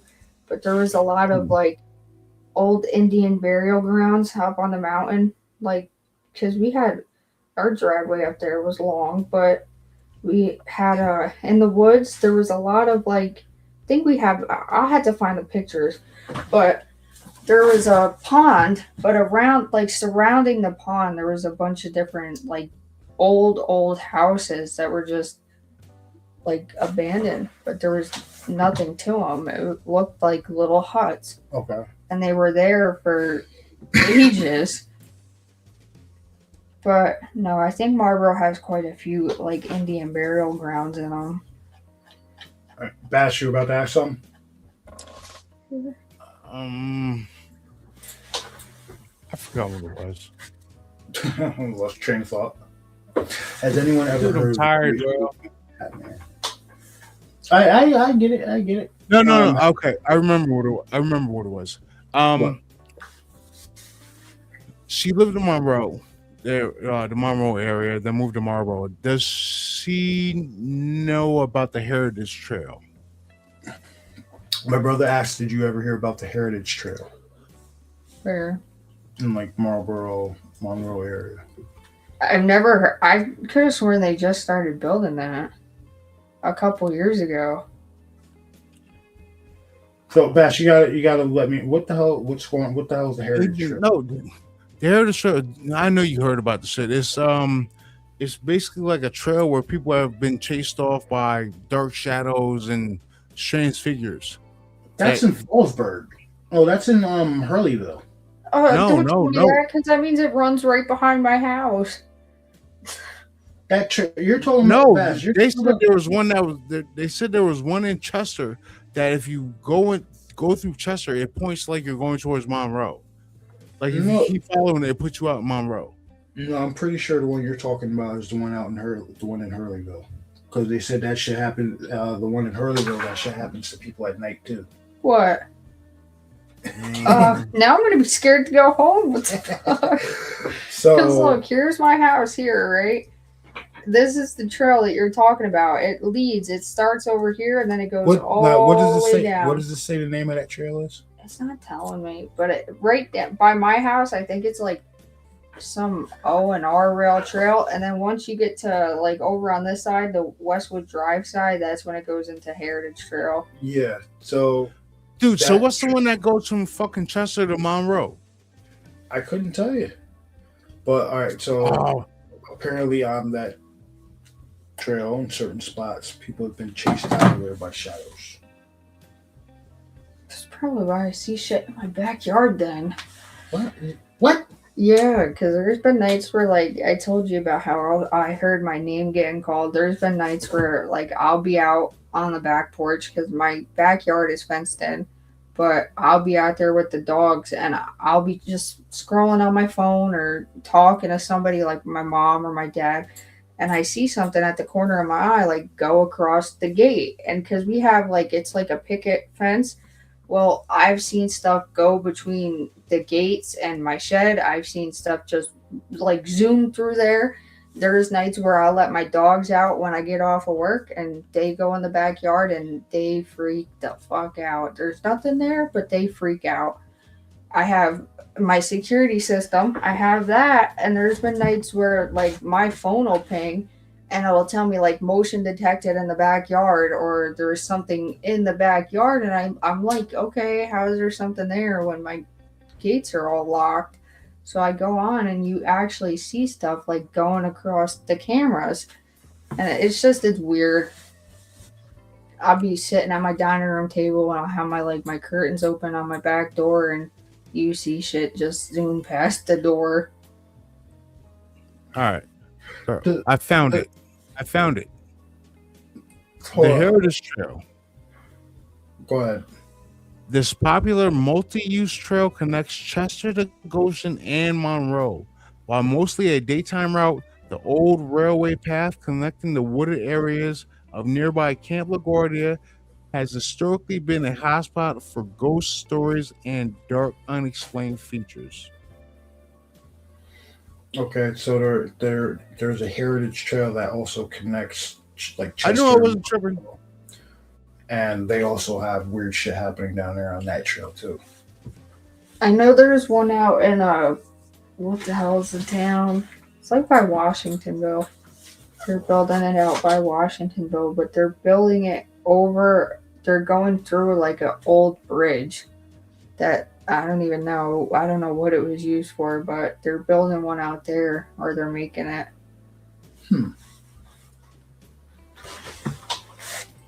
I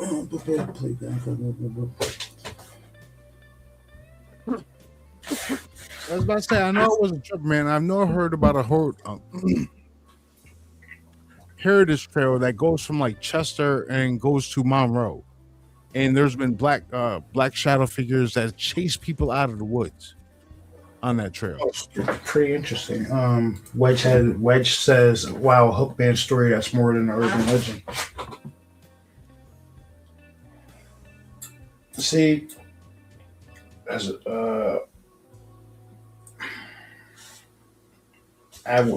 how about this? I welcome anybody to go out there and find out if the story's real. You ain't gonna see me doing that shit. Oh no. All right, what time is it? All right, but it's getting to be 12:30. Everybody, Bass has got to go to work in the morning, and Hookman story. That sounds like Candyman. What? Hookman's what? Hookman story. Yeah, what about it? How Candyman had a hook. That's probably the Candyman is probably where they got Hookman's probably where they got the damn Candyman story from, which I still can't watch the original movie. That's just terrifying. But I think we're gonna end it for right now. Maya, thank you for coming on the show. Mm-hmm. If you could reach out, get some stories from your. I would love to be able to talk to that guy who saw the I'll talk to him. And if you can't get him to convince him to come on, like you see the vibe here. I mean, the person that I could get is definitely the farmer because I know him. I grew up with the man, so I didn't. I grew up knowing him. He's like 87 now, so he's pretty old. But that guy's definitely got some crazy stories. Well, even if they're willing to just tell you the stories and let you record them, that works too. Just ask them the questions and you record the stories and relay them back to us. That'd be awesome also. So I just want to hear it. So, being that it might be awkward, like they don't know me, like, you know what I mean? So if you're able to just broach the topic with them and be like, hey, listen, I have a friend, I have a coworker who's interested in this type of stuff. He would love to hear your story. You don't necessarily have to come on the show, but if you've got, say, like a voice recorder on your phone or something, just walk up to be like, hey, can I record you? Tell me your story, and then I'll relay a message to him. That should work too. We'll probably just talk to you guys straight out. I have to be on the phone because he lives out in Marlboro now. Well, he's always lived out there, but yeah, that's more than fine. I would love to be able to talk to these guys about their. He's old. Josh, he's probably sleeping. That kid works so much, so he'll probably text me in the morning. The old guys are the ones you want to hear this stuff from because they X amount of years dealing with this stuff. Like if he's been a farmer, he's probably seen these things on his farm. He said this thing has been around his farm. Like when my brother's friend Josh, his dad seen it, he mentioned it to the farmer. And he said, oh, don't worry about him. That's literally the only thing he said to him was, don't worry about him. Because he knows of this thing. Like, he's seen it before because he'll be out in the orchards, like, spraying the trees or whatever till early in the morning. So he sees a bunch of shit. But I think he's just gotten used to it because of him doing it for so long. I mean, I'm sure the first time he's seen it, he'll probably tell you the first time he's seen it, he was scared shitless. You know what? It might be one of those situations like, yo, you're only coming to the property to grab some fruit or whatever. You're not causing damage, so I'll let you live if you let me live. Yeah, it might be one of those live and let live situations. I just don't think he cares about it anymore. But it's like, yeah. For a long time, it worked your way to that situation. I'm still trying to wrap my head around this, though. Yeah, he just don't care. That's like I get it. Man's 80 years old. He's seen some shit. Just to be so nonchalant and be like, "Oh, don't worry about him. He's all right." What? Yeah, he don't. Like, what the hell you mean? Don't worry. What the hell you mean? Don't be worried about the dog-headed creature standing by a tree on your property. He don't care. He's over it. He'll tell you. He'll even come out and tell me he's just over it. I wonder if he's got. How many acres does he have? Oh, well over. I think over 120, if not more, because he's probably got more than that. He's got 8 fields altogether. Of just apple trees. I wonder if he's. It's one of those situations where it's like, yo, you dealt with each other for so long, you know each other. You don't mess with me, I don't mess with you. Keep the peace. He's got trail cameras up on his property.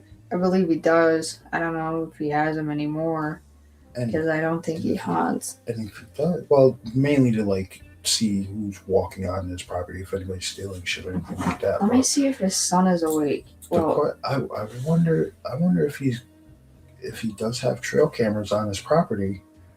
Has he actually captured this thing on camera if it's been around for so long? He might have. I think I have his number. I had to text him, but if I can get a hold of him, I'll have him. He'll be able to tell you guys like everything that they've seen. I had to get a hold of him at some point, but that's crazy. Marlboro-ish is like what, 35, 40 minutes from Monticello-ish? No, the Marlboro is like from my house. Depending on how you drive. Yeah, from my house it's an hour, but let's see. I think it's like an hour, honestly. But well, it's like driving from Monticello to Newburgh.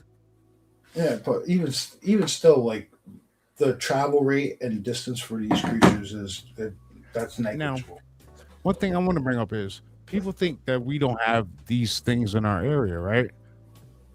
Yeah. I always say, now if you hop into a helicopter and you go about 10,000 to 15,000 feet up and just fly from where we're at in Southern County and just fly over to Orange County as long as you got the clearance and just look at the vast span of wilderness, you can't tell me that there's something not out here.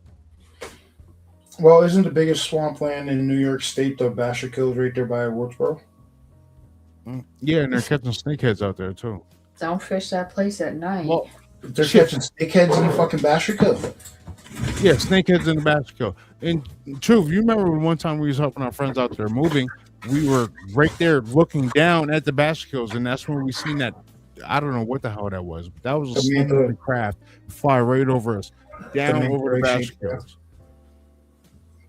So, Maya, you just said don't go fishing in the Basher Kills. Why? When I first started dating, well, the kid that I'm with now, when we first started dating 2 years ago, we went fishing because his parents lived down there. So we went fishing the first night we hung out, and we didn't have any bait because it was like in February, so we didn't even catch anything. But we used what the hell did we use? Them little Vienna sausages. Okay. Because we didn't have anything else. So we went fishing and we were casting out and everything.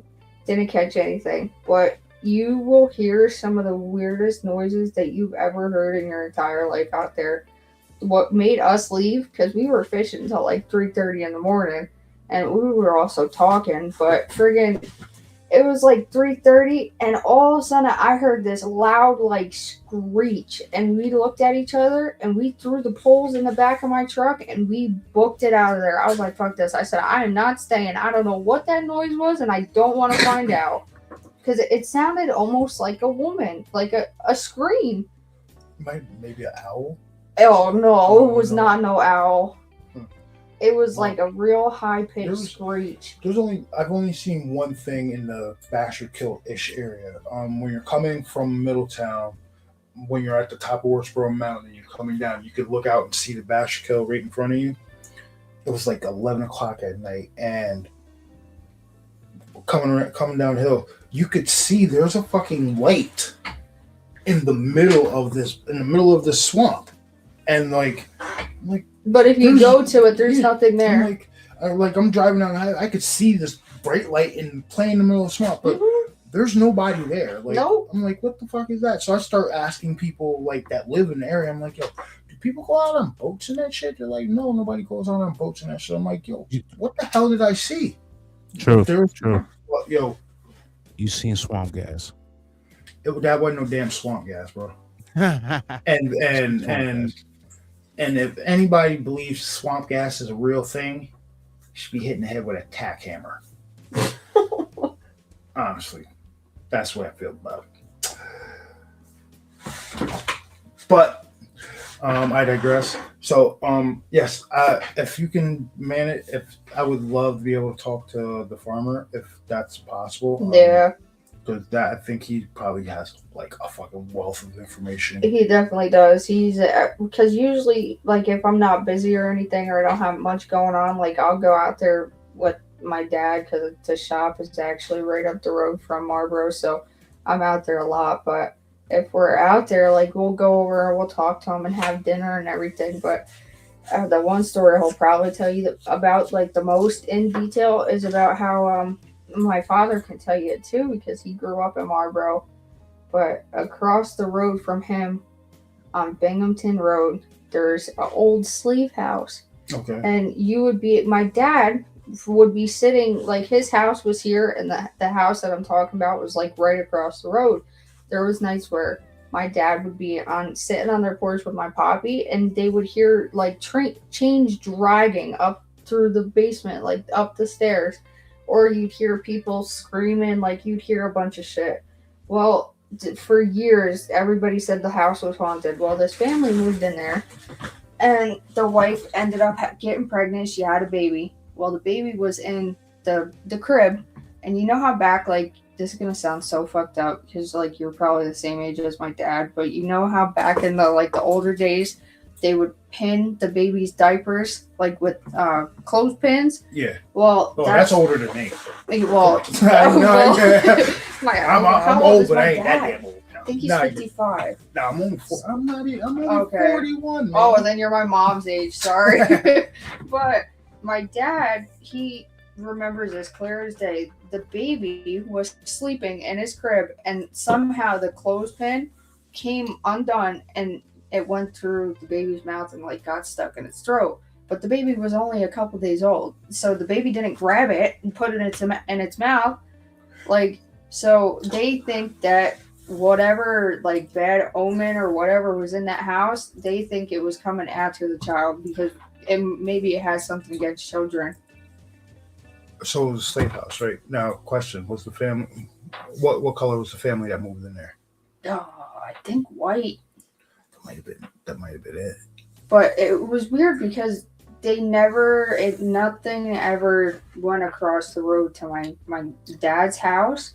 Nothing ever happened to anybody else around the house, like the neighbors, nothing. Like, nothing ever happened to them. It was only at that house. Maybe it was just whatever traumatic incident happened in that house kept that energy there. But now I think this has definitely got to be some sort of issue for the neighbors now, because I think it was a year ago they tore this house down. So from them doing that, they probably fucked with a lot of stuff. Oh, you don't do that. Because the town was against it. The town didn't want the people doing it, but the people who bought this house, they got some sort of like letter or whatever saying that they had permission to tear the house down and that they could start building whatever they wanted to build. Which I'm assuming they built a house. Off the rip, their house is going to be fucking haunted. Like, dude, that's poltergeist shit. That's because the it old was school considered movie like a historic place. Because it was there for fucking ages. Like, before any of us were born. So they tore down a haunted historical site to build a new house, which eventually it's gonna turn into a poltergeist movie for them. I guarantee they probably already are living in it. They're already living in it? They probably are. I doubt it. Like, are these some yuppies out of the city? The people who live there, they're assholes. And I know that because I grew up with their daughter. Okay. Are these some yuppies out of the city? My brother had just asked that. He's like, yo, are they like yuppies out of the city? Yeah. Oh, they are? That's where they came from. When I was in 5th grade, they moved up from the city. Because a lot of the people who have moved out of Marlboro, like my parents sold the house I grew up in for city people came up here, bought the house, went through all the stupid shit, and now they live there. But a lot of the houses in Marlboro are even like they're either being torn down or you got people coming up from the city and buying them. The town is just filled with city people now. And the old school people in the legislature knew about what was going on in this house, and that's why they try to stop the sale of it. Yep, my brother said, and the people and the old school people from the town originally knew what was really going on with this house, and that's why they wanted to stop it. But these yuppies, they're like, no, we're gonna go get our paperwork, and they don't care. There was literally a petition. Half the town was against them tearing that house down. They still did it. I wonder if somebody got paid off. Somebody got some money that needs to be investigated. My brother said somebody got paid off. I wouldn't doubt it. That sounds like somebody on they the probably got a decent amount of money too. Like, I really wouldn't doubt it. That's what happens out in Monroe too. Deciding, but no, my dad's one friend that he drove trucks with, he had a story a couple years ago. He was sitting in the living room, and like, you know how the newer houses now are like they're like the buildable ones, they just stick them together. Well, like, you know how when you walk in the house there's stairs here to go upstairs and then stairs to go down to the basement? Levels. Yeah, when you walked in their house, you came up, you had the railing here, the railing that went over to like the little window. Their couch was here up against the one railing like this. It was like a L-shaped couch. Well, I guess they were sitting on the couch and the wife just got home from work. They were eating dinner. Well, they heard the door open, and their kids didn't live with them. They were in college. They still are. And friggin' something walked up the steps, and it stood in front of them. But all he could say is it had a long black trench coat on, and it had like a stake. And he said when he looked at it, it had these red glowing eyes. And he didn't look at it. He just looked at the ground. Wait a minute. So this corporeal entity walks into their house and stands in front of them? Mm-hmm. My dad can even tell you the story, too. What the hell could that have been? He said the Grim Reaper. But don't that thing only come around when there's like death or something?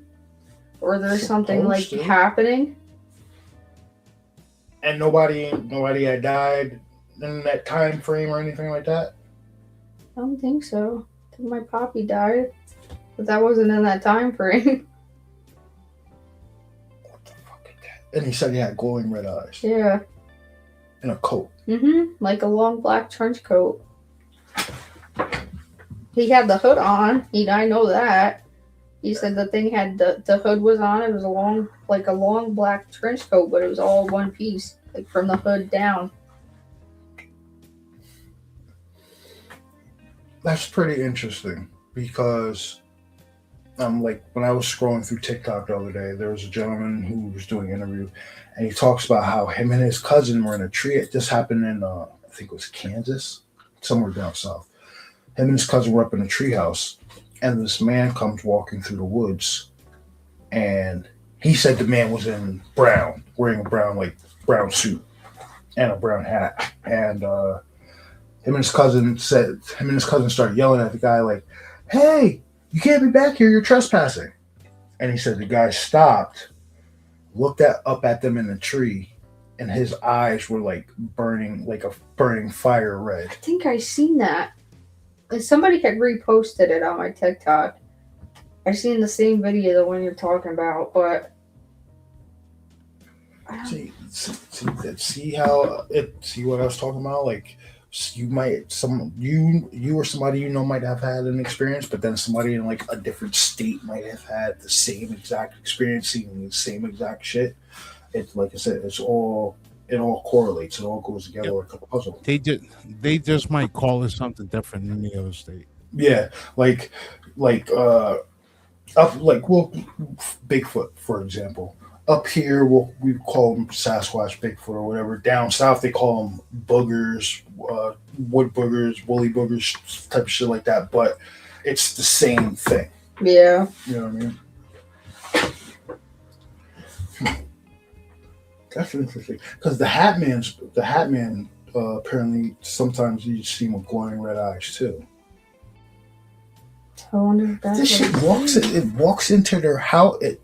Like through the door or like open? No, he heard the door open, so they thought it was one of their kids. Like because they weren't around, they were in school, like in college, so they thought maybe one of the kids had come home for the weekend. It just stood there. Yeah, so it walked in and it just stood in front of them, and the both of them they looked at it real quick and then looked at the ground.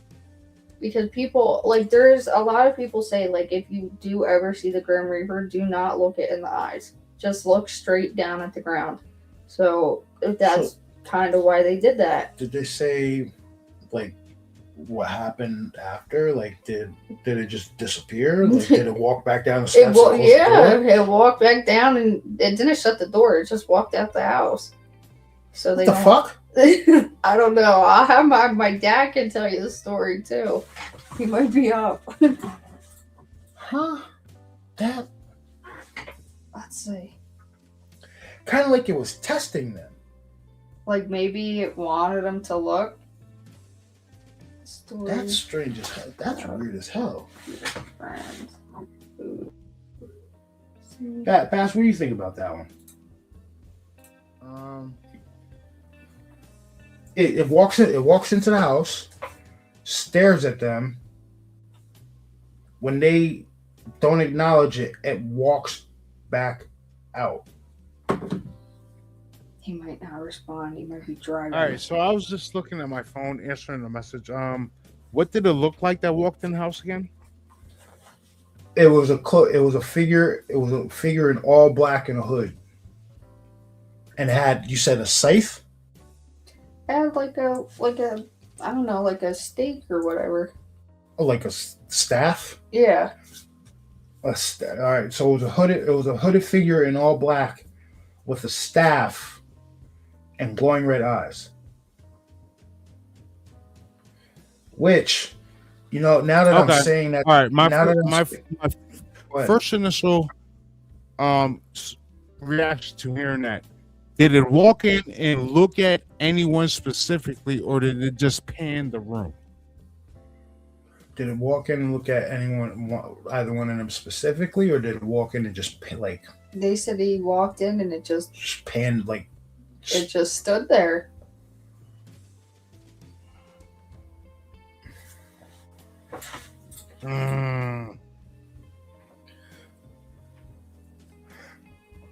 Hey, Bass, does that kind of give you Storm of the Century vibes? Yeah.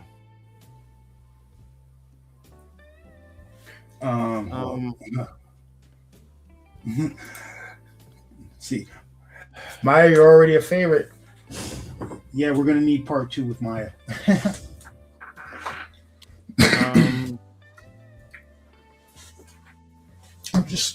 They just walked in and looked at them.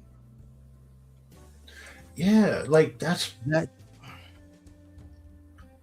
Me and him are stuck on the same thing. It walked in the house and looked at them almost they didn't see. They all right. Like it was challenging them to look at them. No, hold on. Because like I said, I was just responding to a text message, so I really wasn't paying attention. The eyes were glowing. Were the eyes glowing? The eyes were glowing, right? Mm-hmm. Yes.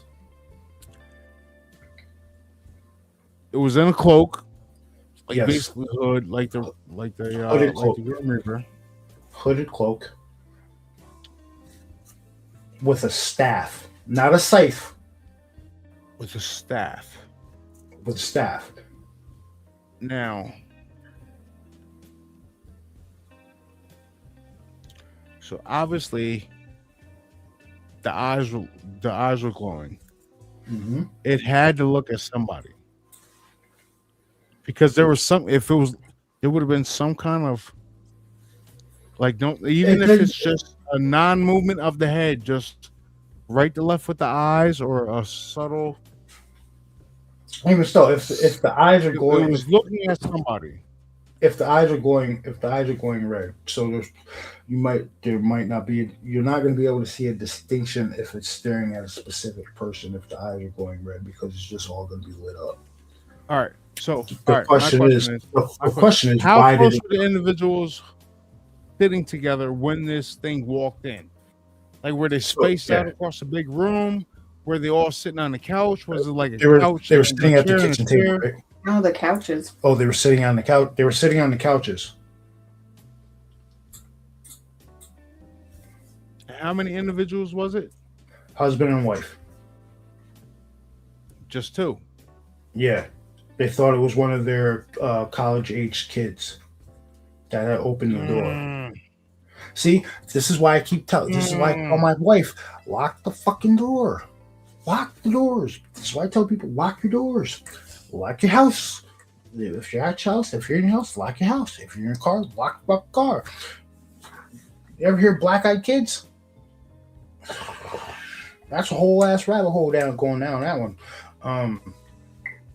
You've really was there anything strange that happened immediately after that sighting? He asked, was there anything strange that happened immediately after that sighting? No, not that I know of. They didn't really tell us. I know the wife got into an accident, like, I think the next day or 2 days after. That's kind of foreshadowing. It's like foreboding-ish. See a black cloaked figure, and then like 2 days later you get in a car accident. Was it a bad accident? She got fucked up. I think from what I remember, she was in the ICU for a week and a half, and then she was dropped down to the PCU. That might have been a harbinger that came to visit them. That's interesting. You seriously never heard of black-eyed kids? Okay. We'll go down this rabbit hole, and then we'll end, and then we're definitely going to get you on for part 2. Okay. All right. So, picture a kid anywhere from 7 to like 15 years old, right? Sometimes they're in period clothing, sometimes they're not. But more than likely they're in like dated period clothing, like 1800s, 1700s, shit like that. So what happens is the story is that people will be at home chilling, drinking a beer or doing whatever they're doing. They get a knock on the door. They'll go answer the door, and it'll be one or two kids. Usually one's a little bit smaller than the other one, and they're wearing hoods, something like a hood, something covering their face, right? And then they'll come up with some kind of story like, "Oh, hey, we need to call. Can we come in and use your phone? We need to call our mom, or we need help, blah blah blah." And they're trying to get you to let them come in. Now, where it gets weird is some people are reporting that when they start saying like, "Nah, I'm sorry, I can help you. I'm not gonna let you in my house, but I can help. What do you need? I got a cell phone. I can call."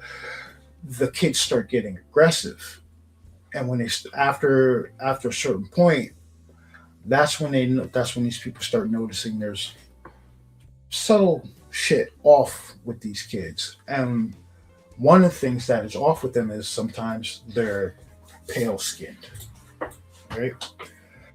And other times when they actually get to look up underneath the cloak. You've seen Supernatural, right? Yeah. Great show. You know, the demon eyes in Supernatural? That's what people are seeing in these kids. Completely black, their eyes completely blacked out. And they're like, you have to let us in. We can't come in unless you let us in. So the thing is, you only hear these stories from the people who didn't let them in. What about the people who did?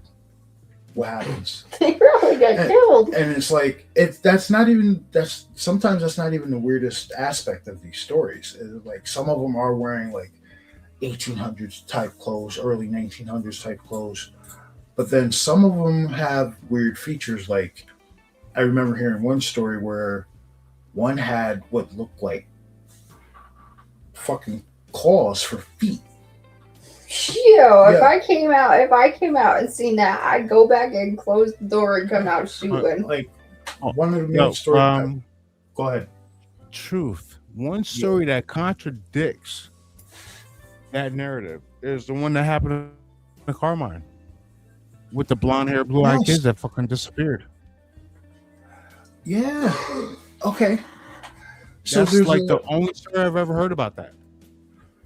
So there's a caveat. I'm sorry. The only reason I bring it up is because Dylan came in the other day and we were talking about like paranormal shit, and like I had to go do something out in the front. But when I came back, Carmine was telling them about the whole blonde hair, blue eyed kids who were selling pumpkins that fucking disappeared right in front of his house that weren't caught on the school camera, that the high school camera that is 100 yards away from his house.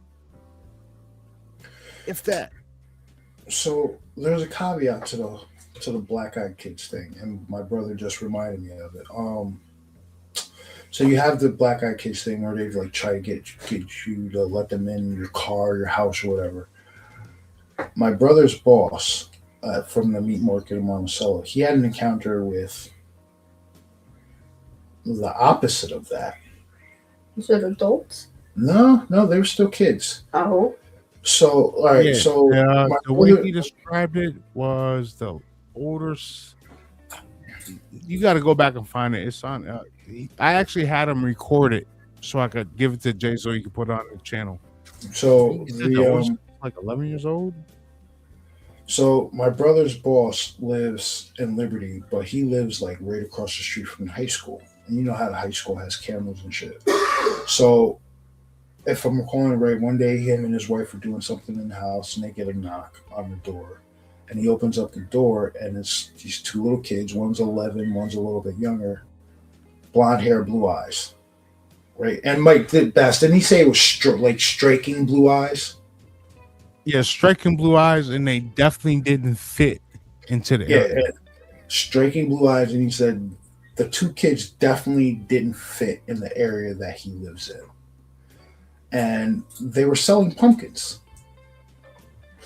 And didn't they offer to give him a free one? And he's like, "Nah, I'm going to pay for it." Yeah, a couple of free pumpkins. And he's like, "No, you can't give away something for free. I'm going to pay you for it." They offered to give him a couple of free pumpkins, and he's like, "Yo, you can't give away stuff for free. I'll pay for it." Because Carmine's a good dude. So he goes to get his money, comes back to the door, and the kids are gone. Right? So I believe he tells his wife about this, and his wife works at the school. So they look up and down the street. They don't see these kids. His wife goes to work the next day, checks the security, gets access to the security camera footage. From the camera footage that you could see right at his house. You can't see these kids. You can't see them walk up to his house. You can't see them knock on the door. It points right at his front door. You can't see them walk to his house. You can't see them at his front door. You can't see them walk away from his house. And these were, like I said, these were two completely opposite kids. They were blonde hair, blue eyes. So it's like, I don't even know what to make of that. That's just weird. Because he already knew that, I was kind of into that stuff, right? So, the day after it happened, as soon as I walked in the door, I didn't even get to start putting the display away in the counter or whatever. And he's like, "Yo, I got to tell you something about what happened last night." He started telling me, dude. Then his wife went on lunch break, and he called his wife, and she started talking about what happened. I was like, "All right." Yeah, him and his wife described it to my brother. Like they were both like, "What the hell was this?" But I digress. So everybody, thank you for joining. We are going to get Mya on for a part 2 if she wants to come back on. She's shaking her head yes. So I guess that's a good thing. So quick little recap. I wasn't too much of a dick, was I? No. Nice and easy, easy peasy. All right, that's how we like to keep it around here. No, we don't pull teeth. We don't pull teeth around here. Yeah, my bad. My brother said we don't pull teeth around here. So, like I said, we try to keep a cool vibe during the interviews. That way, like, see how the conversation progresses. You start to remember other stuff. Thank you. Please. Or they're door dashing at fucking 1 a.m. in the morning. You serious? Well, all right. No, it's, Maya just got door dashing. But yes, we are going to get Maya back on for a part 2. And I'm going to try to twist her arm to get a hold of the farmer. I would love to talk to this guy. I want to hear from anybody who's willing to talk. Just because it's so close to where we live, I want to hear everything. Yeah, actually, my brother, I agree with my brother. He's like, yo, he wants to talk to anybody who's willing to talk. I'll get a hold of him. It's not so much talking. It's not so much talking. It's more about getting it off your chest.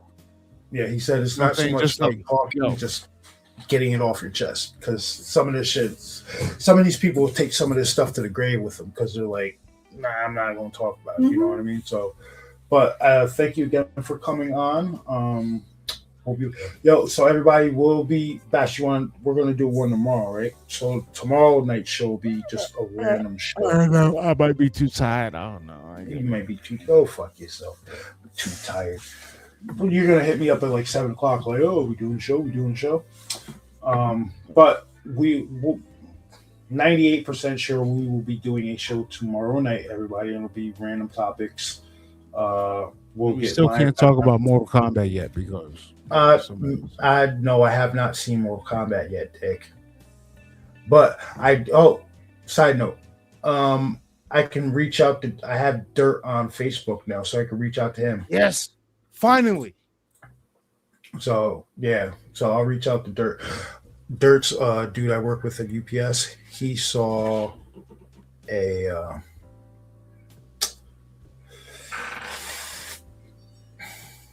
something big that looked humanoid-ish. It looked human, but it was like skinny, and it scared him and his friends. So I got to get him on. We got to get him on. We got to get Josh Wagner on. We got to get Kit back on. Kit worked for the Department of Defense. He's UFO whistleblower. Oh, and Maya, can you please ask anyone who's seen anything, have they seen any UFOs? Because you guys are seeing cryptids out there. I'm pretty sure they've seen some strange stuff in the sky. And my brother just said while you're running this through with your friends and family, because they might be willing to talk more about seeing stuff in the sky than creatures. Yeah, because he said people might be more willing to talk about like a UFO sighting than they are like a cryptid sighting or something like that. Yeah, that's true. But we run the gamut over here. Bama, thank you for the great show. Wedge, thank you for the great show. Arlene, great show as always. You guys, you got it. See, I like our community. Our guys are pretty cool over here. But I digress. We will be back tomorrow night, everybody. Again, thank you, Maya, for coming on the show. She looks really super fucking tired right now. I've only been up for like fucking I'm on my second hours. I'm on my second Red Bull here. So we'll see you guys tomorrow night. Thanks again for coming. Bass, I'll talk to you in the morning. Have a good night, guys. Rich Media Assets. Thanks.